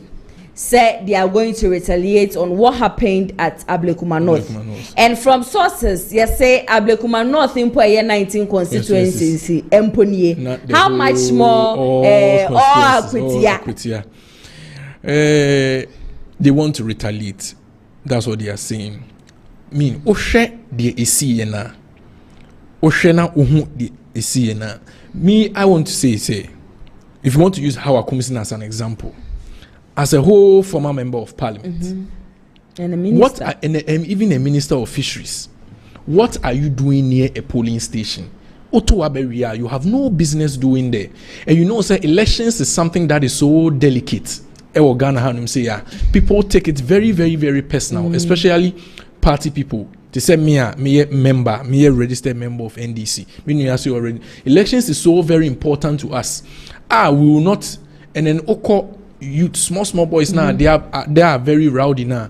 They take elections very personal. So as a former minister and a former MP, there are some things that shouldn't come from you. You are supposed to set the example. To the extent that you, as a member of parliament, you had pepper spray, which is very, very dangerous. Pepper spray can kill. A co-enina yanye bibi interima, it can kill you. And a member of parliament had pepper spray on her. That is the first one. Pepper spray na nshene ho kwa. Osato pepper spray no. Say from yeshia obi an country kotre say on frodan.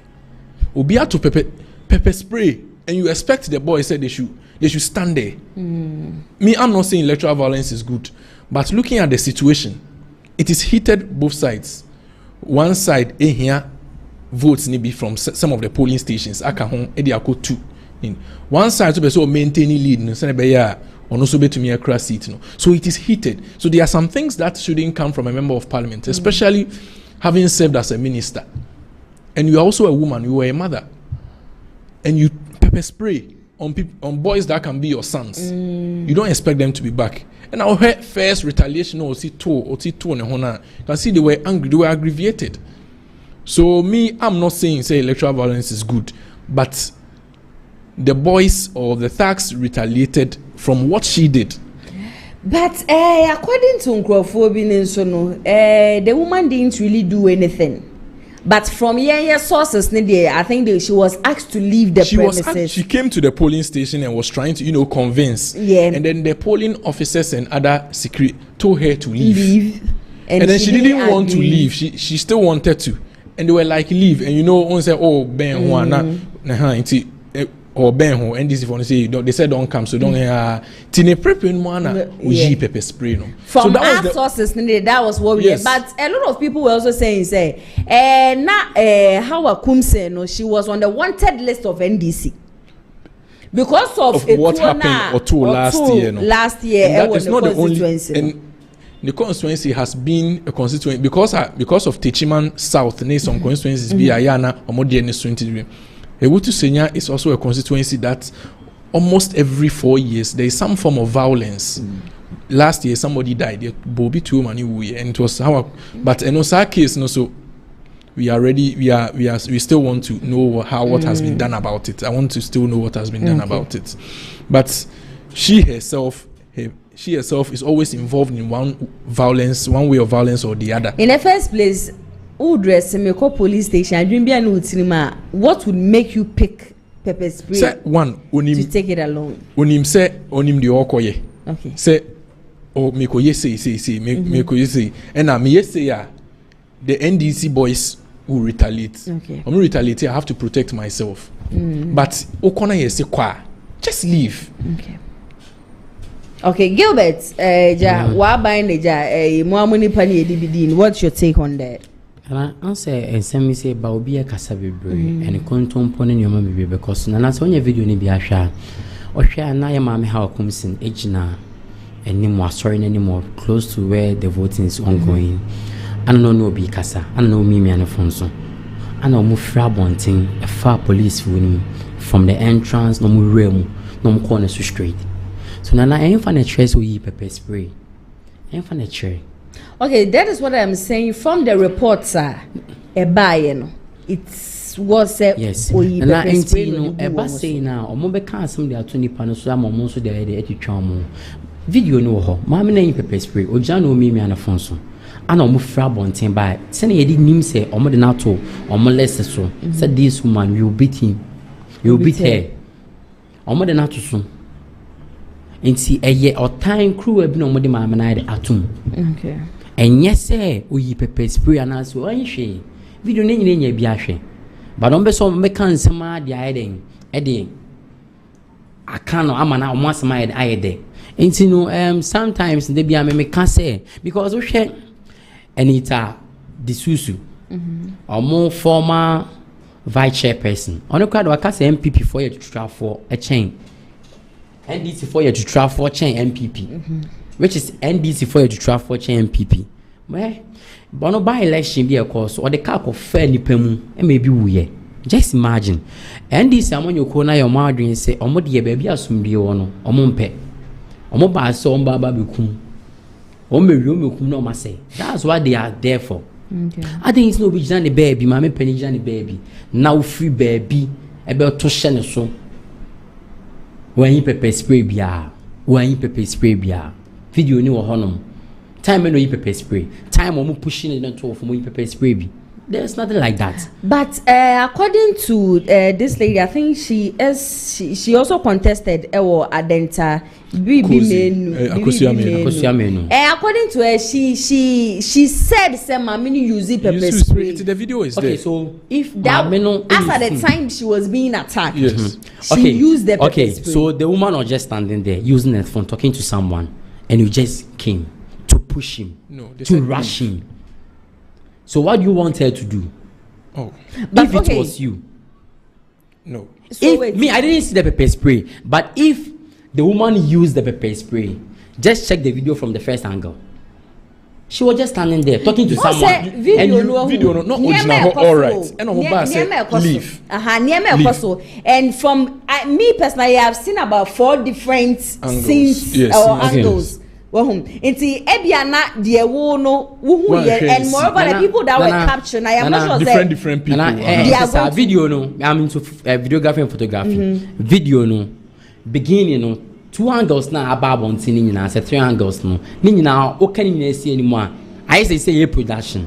We say make us free and Messia. It's nothing say educate him. There be the same thing. I'm not talking about say educate him. But most times say BBC obi honoma on capture. But the moment that is when the person was from Akosia Menu being an MPP member confirm and say okay, so use pepper spray.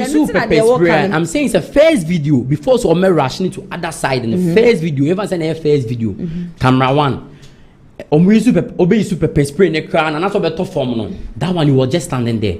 Ojina ho ojina on ma onye hwe the way so move to other side na oda form and also video ho others entino nipa no jane baby and the tell say NDC for e de maame no ho adwena hwe entim so omo de ntokwa na omo e de omo pe enti omo ba ase omo ba bo maame no omo de krofo bi ti because basentali kan oso omo ye ka me kekeke we di ya ke bo omo ye kekeke that means e ntokwa ana make can say me Ghana form enti access e kemma me nka bia me mu no pese omo se no na ka abato de e den na nka party ni mo de omo amiba omo security ba abato de eto a wa oba obi a wo na obeto aba ana so be hwe bi akọ but they say the party ni de omo antimi ba sentali kuta knife those knife no mo twini see ni bi e de aba boys di nachi that means omo akasa wo mo ami da ben na Ghana do sa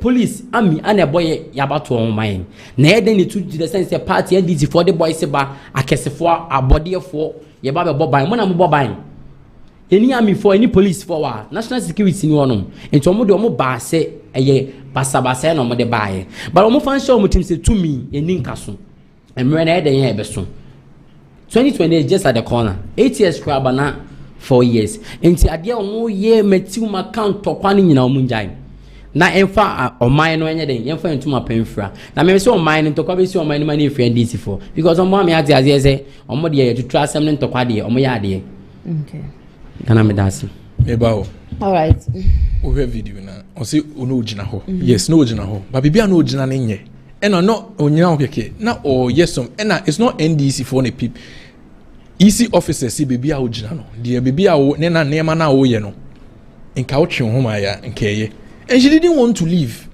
ena ti e ba sa no ha na yesi ti ye try say be piano kono ena oyi na oyi and it's not true.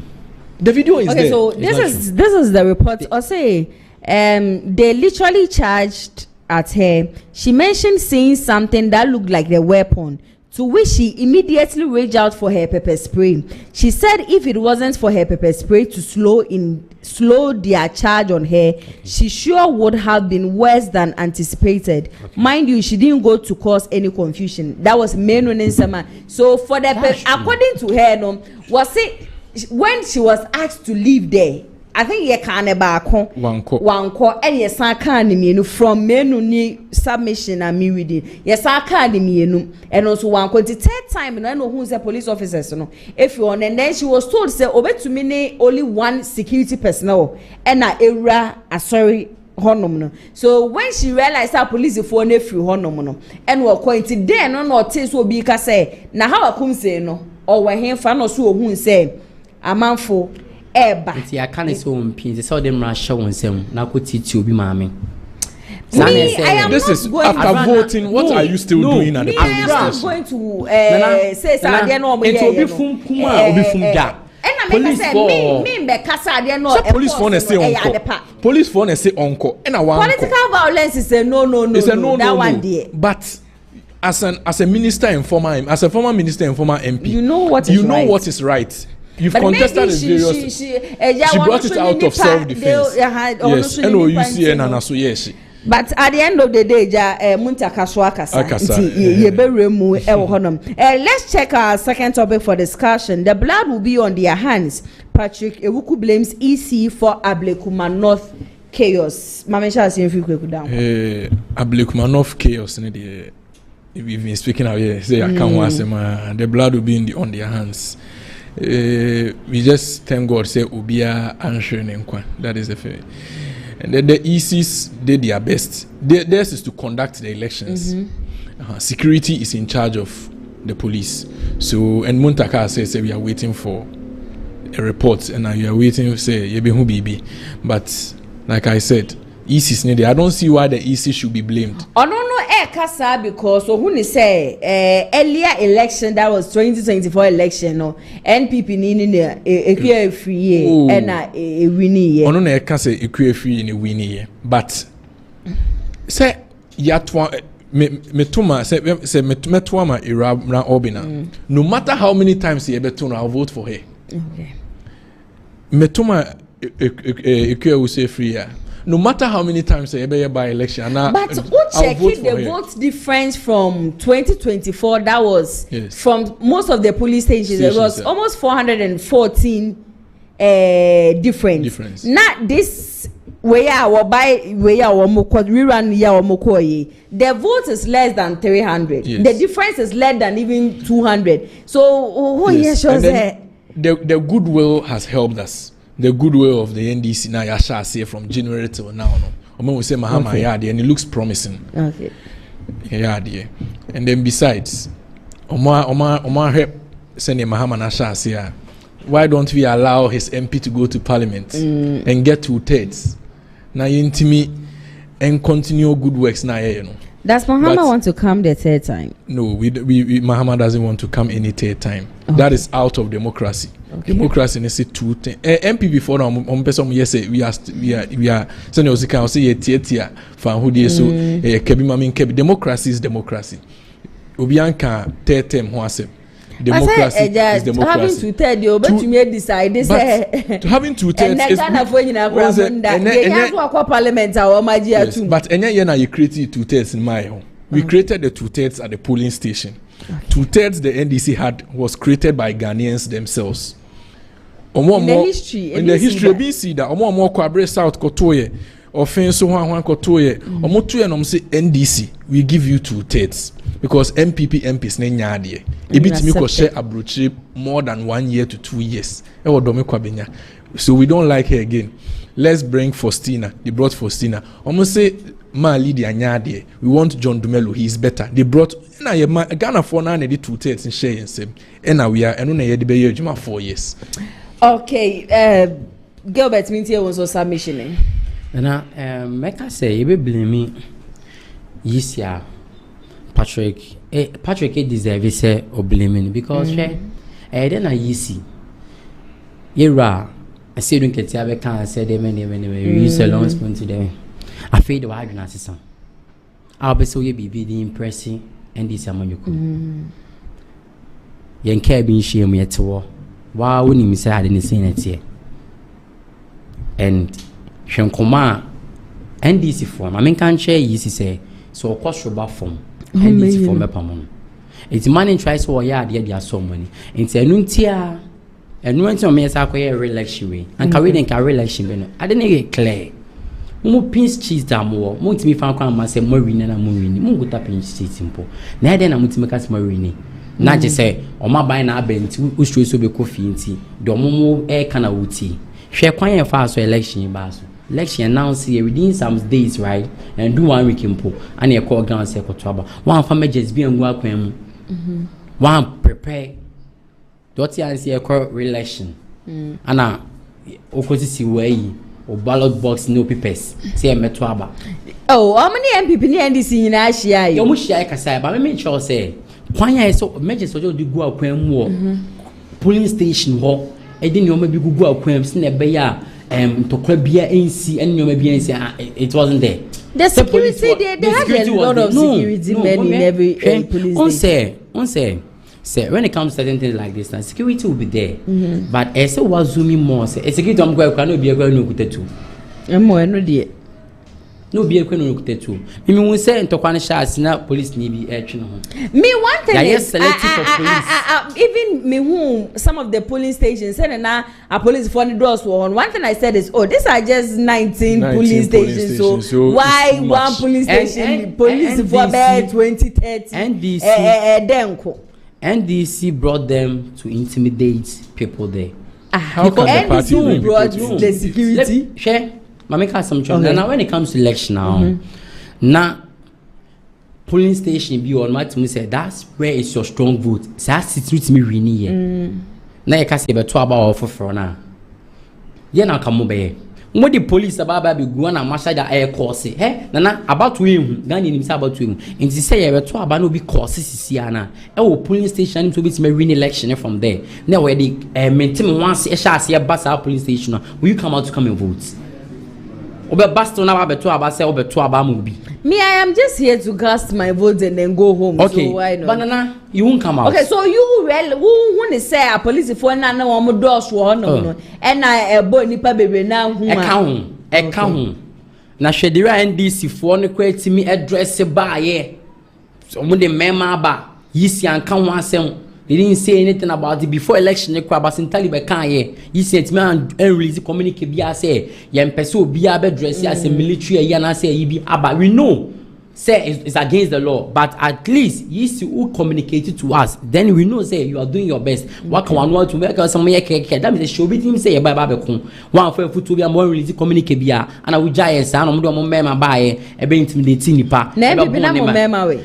Nana NPP on mema ba dia ba ko say yehuni say e ban tokwa asisie NPP amanyuko ne ntisa e asumdua amanyuko ana fa be mam fonte as some say ebukun nye bukun no e be ya say okwa akoto abani akwo scan ye proud ababa akwa akoto nti NPP amanyuko ntisa za akwa akopɛ adwuma ma obi papa NPP amanyuko okra ntisa nti na yes sa e mema sem etu sem debi obia emem obia omema woni fie ba yen fasika nkohye nkofo bi nsem gine be tutu asem gine be kontokwa na o mining say ye dwi Ghana hu enti ana bi mu ye say NPP fo ni mema nya NPP fo ni mema anana NPP fo mema NPP fo betima go discuss ko shaman fo nsem asa man for say NDC for torture more we man for more dia tutu asem. Do you have evidence on what you are saying? Oh, they have been doing that. Do you have evidence?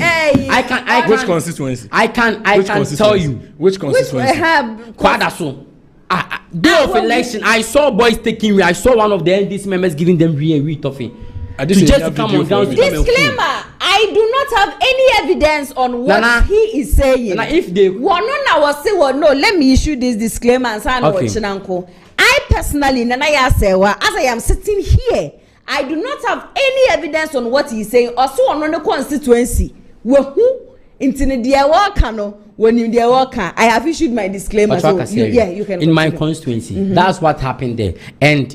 Sanyo money na emboa kebima men kebia memu no o se obi ba go to read 2 cities em obi ba so onko no wi na ofan ko to trasem sanyo money say NPP phone team ye bebetima bi ba ye dwen on mine ho ye dwen on mine ho na no ye du about e ka say o ma be chichi scam ye dia to aba ono abugina o kasa ene o musu nche bie you are proud you are going to parliament and you are saying this so o mu nche scam ye fan to aba I will say it's against the law and you call yourself honorable member.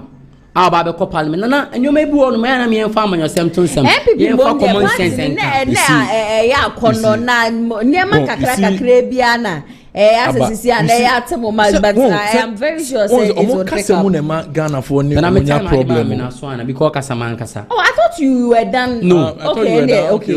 It's na e kasa ni o mana emboa amanyosem emboa kemika me amamu enti muma ye ma ye ni nawo mo obi mfa ne se MPP for na emre obi anya mere okrumu a sure obi anya okrumu a sometimes emu bi on maybe a by election na bi sa na ye kwa bi be boa ye ho me hwe ma o metan ba bumi nkumi debe ebi ana makobo otu na muawu ba wadwe ho madwe wo ma bi ho e da no manya ye di put in emergency hu se enye nye tu ye ton ne 5000 oh to no alansisi oba so you can kill the person but yen kwese ye the sending to kwa be bomb anim obi abetima side ni bi obi abetima ko fa mema but ye dwen o man no tinana and this for more money now no mo hwe do metima to man ni ye na nyoma anya basa.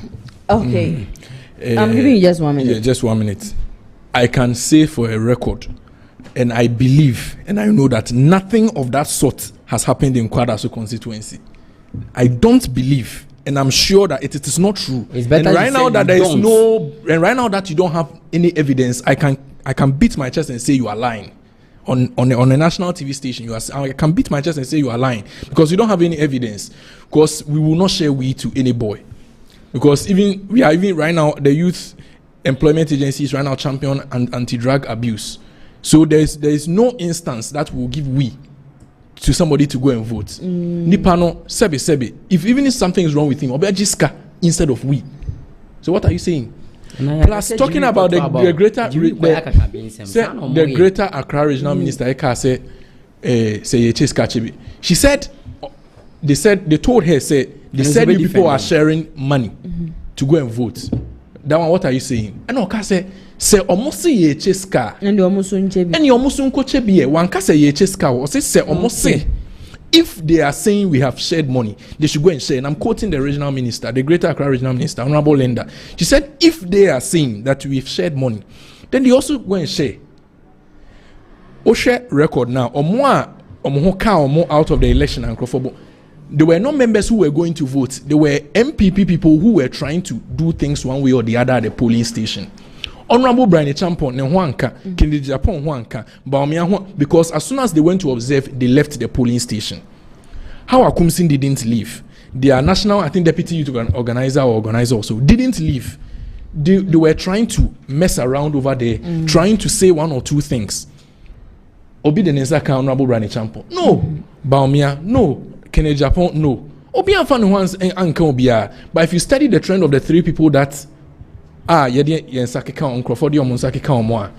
people who entered the polling station trying to do things that they were not supposed to do. And if people were supposed to go and vote, they will go and vote. They voted, and they voted to give us a 2/3 majority. Okay, you're right. Third topic for discussion. Friends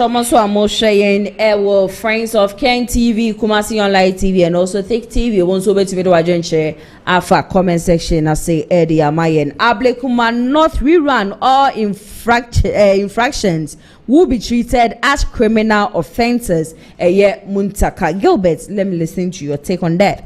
Okay, Honorable Muntaka Smoke is very, very important, and Wakanya Sampa. And go point Shano. And money is what Nano Becanesa Tra Eja. So Nano Canesa Tra no Jawa, MPP Manuka power, you take them on. Oh, yes, I think Dr. Mambo Sokra Aka. Yes, and the man of Momesi Canesa, we have their pictures there, it's online. They should take them on. No more Metanta MPP, NDC, Asimbia. Because hey nana me they be because make democracy in the journal and I remember papa no a military soldier okay no mo ko Lebanon me nyine ne bomb story pay me maame or say how into quantity mitani hu so is so who say sometimes ye mu bi ye pese di amanyo se me pese de ntokwa e ba o man ni ma or see hu bi da anke e jain according to them mo say ye hu enti mamu mayem de saa ne o manani enti say one abo kasa asem na on taking one ne emfa mra ento ba bia de emra eda. Oh, I think the Nesokra program is Nesokra was aka. And I can't do it maka, but yeah, they see. Omofanya Juma. Okay, ma can it trasa MPP time Sam George de Bawumia Bekaya. Yes, I'm sure. Oh, but those who are one or more Sam George Bessin there. Well, mine, yes, don't pictures by Anka. See, no pictures, no photo. Take a form of it. Go bed. And I made your money my back, make us uncle from both Sam George in home. Or me a policeman in home. So to me, chase as soon as I've been saying, can't say, or Matico, woman, the report in the committee and can't see a home. Reports you go to say, your station or once near Gusian. Oh, I mentioned that Heinz no make my twas. So, Maba. Among 12 na came in came morning. Okay, even one of yes, they should take them on. Yes, yes, they should do that. Oh, my name idea, and you'll be idea. Okay, in the for the Emrano Siena and your Juma. Okay, quick down for Senior Interior Minister Honorable Muntaka Kennedy. I'll say more. All the perpetrators in, I will bring them to book. I'm also in support of that. Say Obia or call say one or two, and I say a bit discouraging. Akwetia for no cry say Momon Kotu because it sets a bad precedence. Yes. But say if we deal with them, it will set a good precedent. Say tiuye bibisa ebechuatu. But of course, those things go through investigation. Tiebe investigation na Obia waye bibia ni achinatum. In fact, I didn't cause Ebema Akwetia, the tension there would be very high. I believe that the voter turnout at Akwetia, if you see the political trend, now this I'm talking politics, not NDC or MPP, but the voter turnout, it won't be as expected because Obia Obekone Juma that did be onye ibia obetumi akona adwuma obeka so wombeto because obe say ibia na bibia bisi. So the EC should release a communique like you were saying, and then they should enforce more security. And then people like how Kumasi shouldn't come there and try to do anything again. Okay. But definitely Interior Minister and during the accountability series, what can measures somebody put in place na Akwetia no so you heard you bit me. See Akwetia no so much wine never for NPP picking or NDC. Oh, we are picking that seat. Yeah, picking that. And we shall say and I did about quite me dream when I say send me a din bisa no But the right source. Yeah, go quack to a bank or but we are taking that seat. So almost our seats now, they won't be banned some and you railway jowl. Omopom for buy a fan chom. That's it, you are taking it back.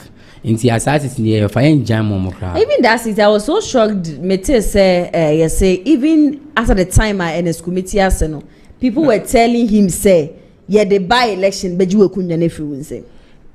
One said, now, sitting there was a problem. And it's Kumikra. I think Ansana will be free on the Krana injunction near the Intina. I think it was just last month or so. Now, case near to me clear free why Timika says you to me call parliament are we vindicated.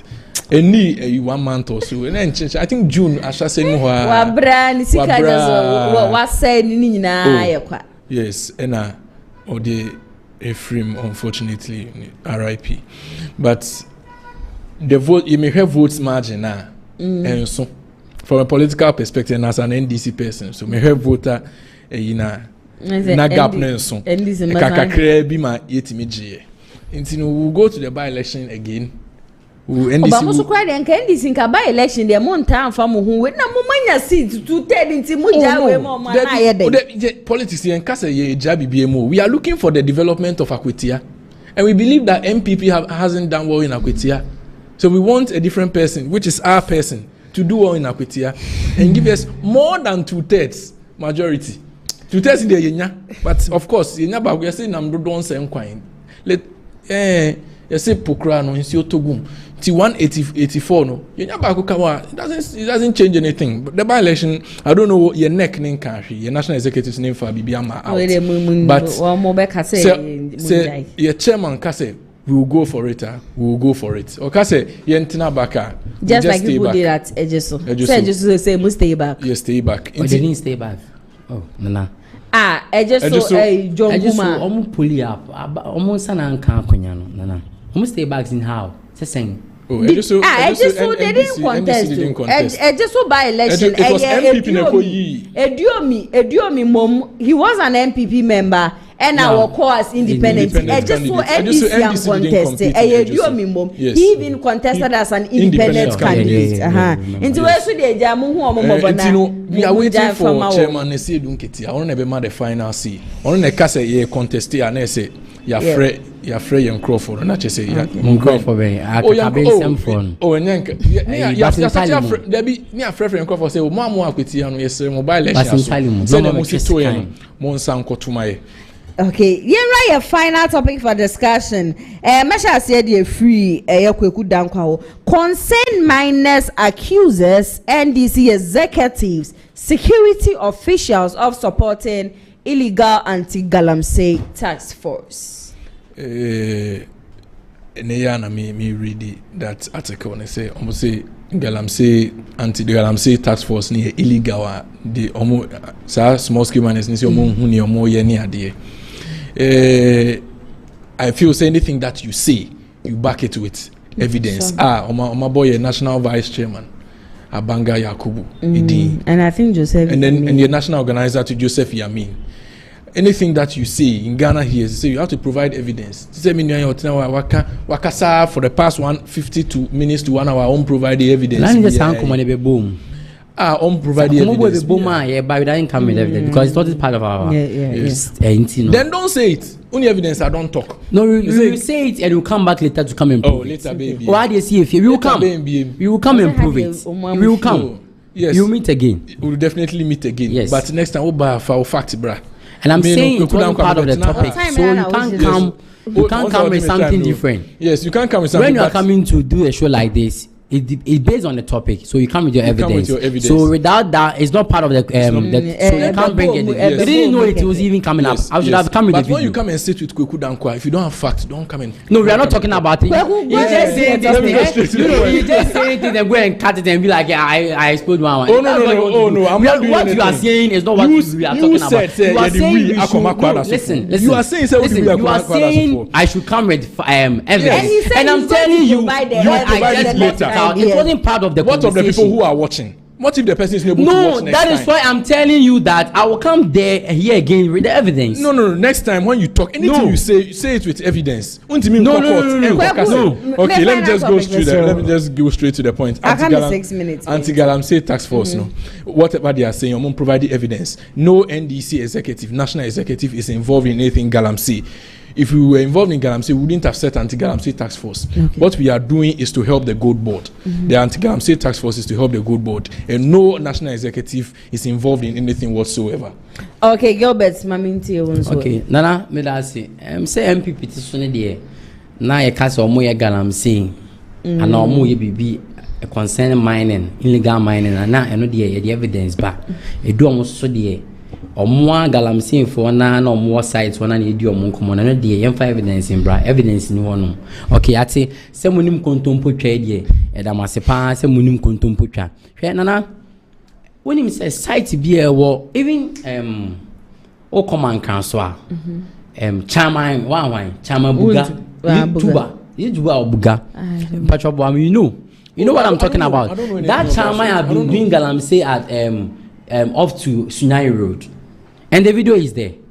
They have been doing Galamsey, and at the same time, you know, and some remote concerning that task force, the mobile sites on the idea, they will be taking money from them, either to stop them to tell them to stop the Galamsey. They will be taking money from them. They will be taking their excavators, their machines, and on why police are buying no more GGB go mutum no more sa share no more Galamsey. Most of sites we prepare work Kumasi and Ghana. They say NDC for take over. They are doing Galamsey everywhere. I don't know make us say. I think say akwa o mate board say wo chi obi na se nipa ne ye Galamsey a wo betumi about 10%. So what are na woni na 10%. Won take that board. About 10%. Any fan say. Na 10% na 10%. Na 10%. Any 20% over for the.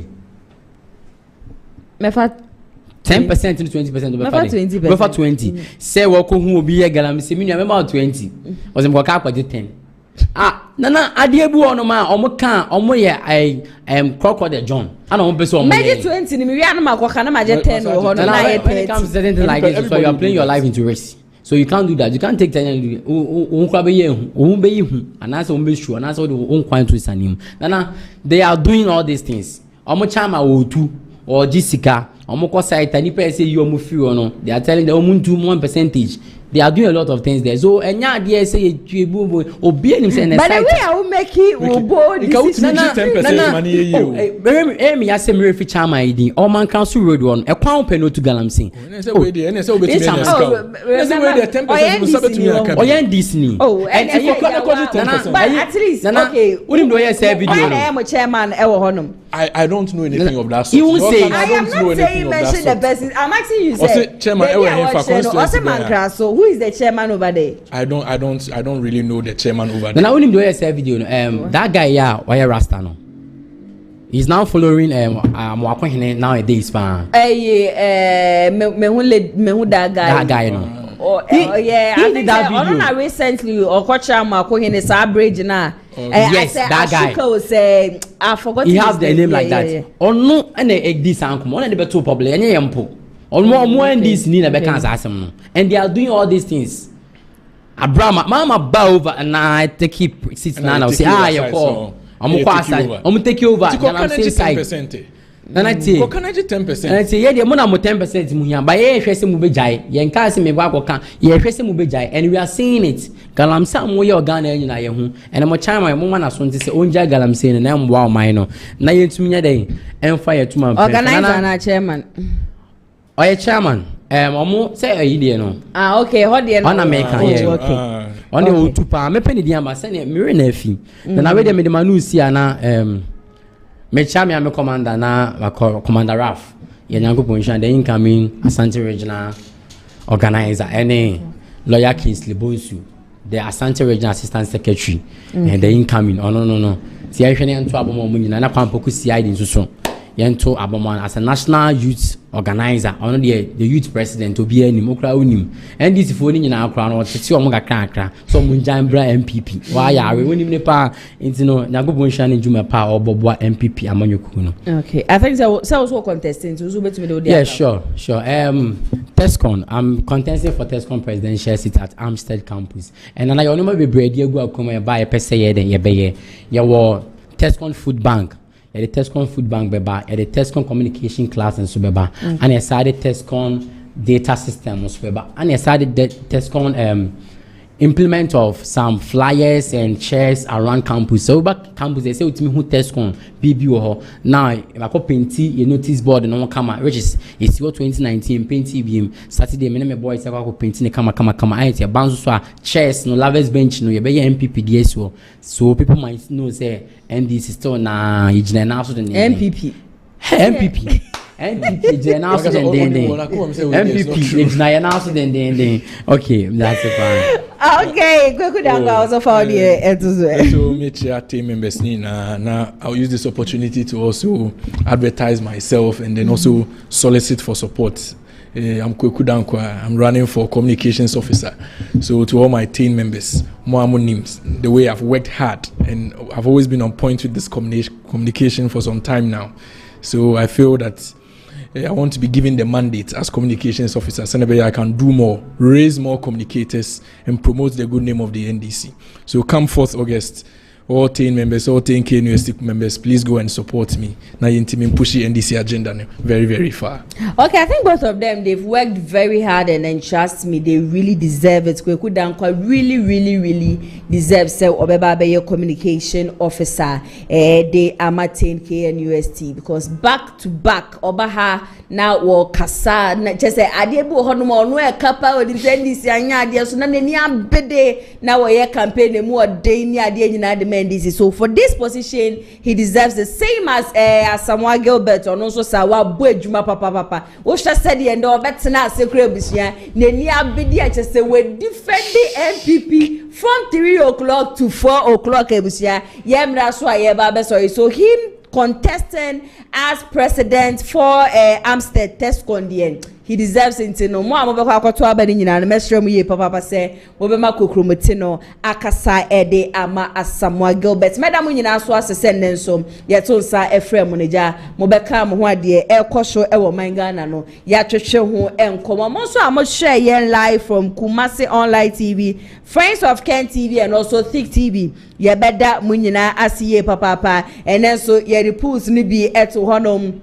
Dr. Mahmoud Bawumia enya 6%, Brian Agyapong enya 0 Sheyan Kasa. Ken Agyapong is still leading with 92% and then Honorable Yaw Educhum wono show enya 2%. Comment by yen show making kind be Eddie Amamo. We are going to vote for Ken Agyapong. No Ken, no vote. Without Ken Agyapong, NPP is finished. The greedy people never thought they would leave power.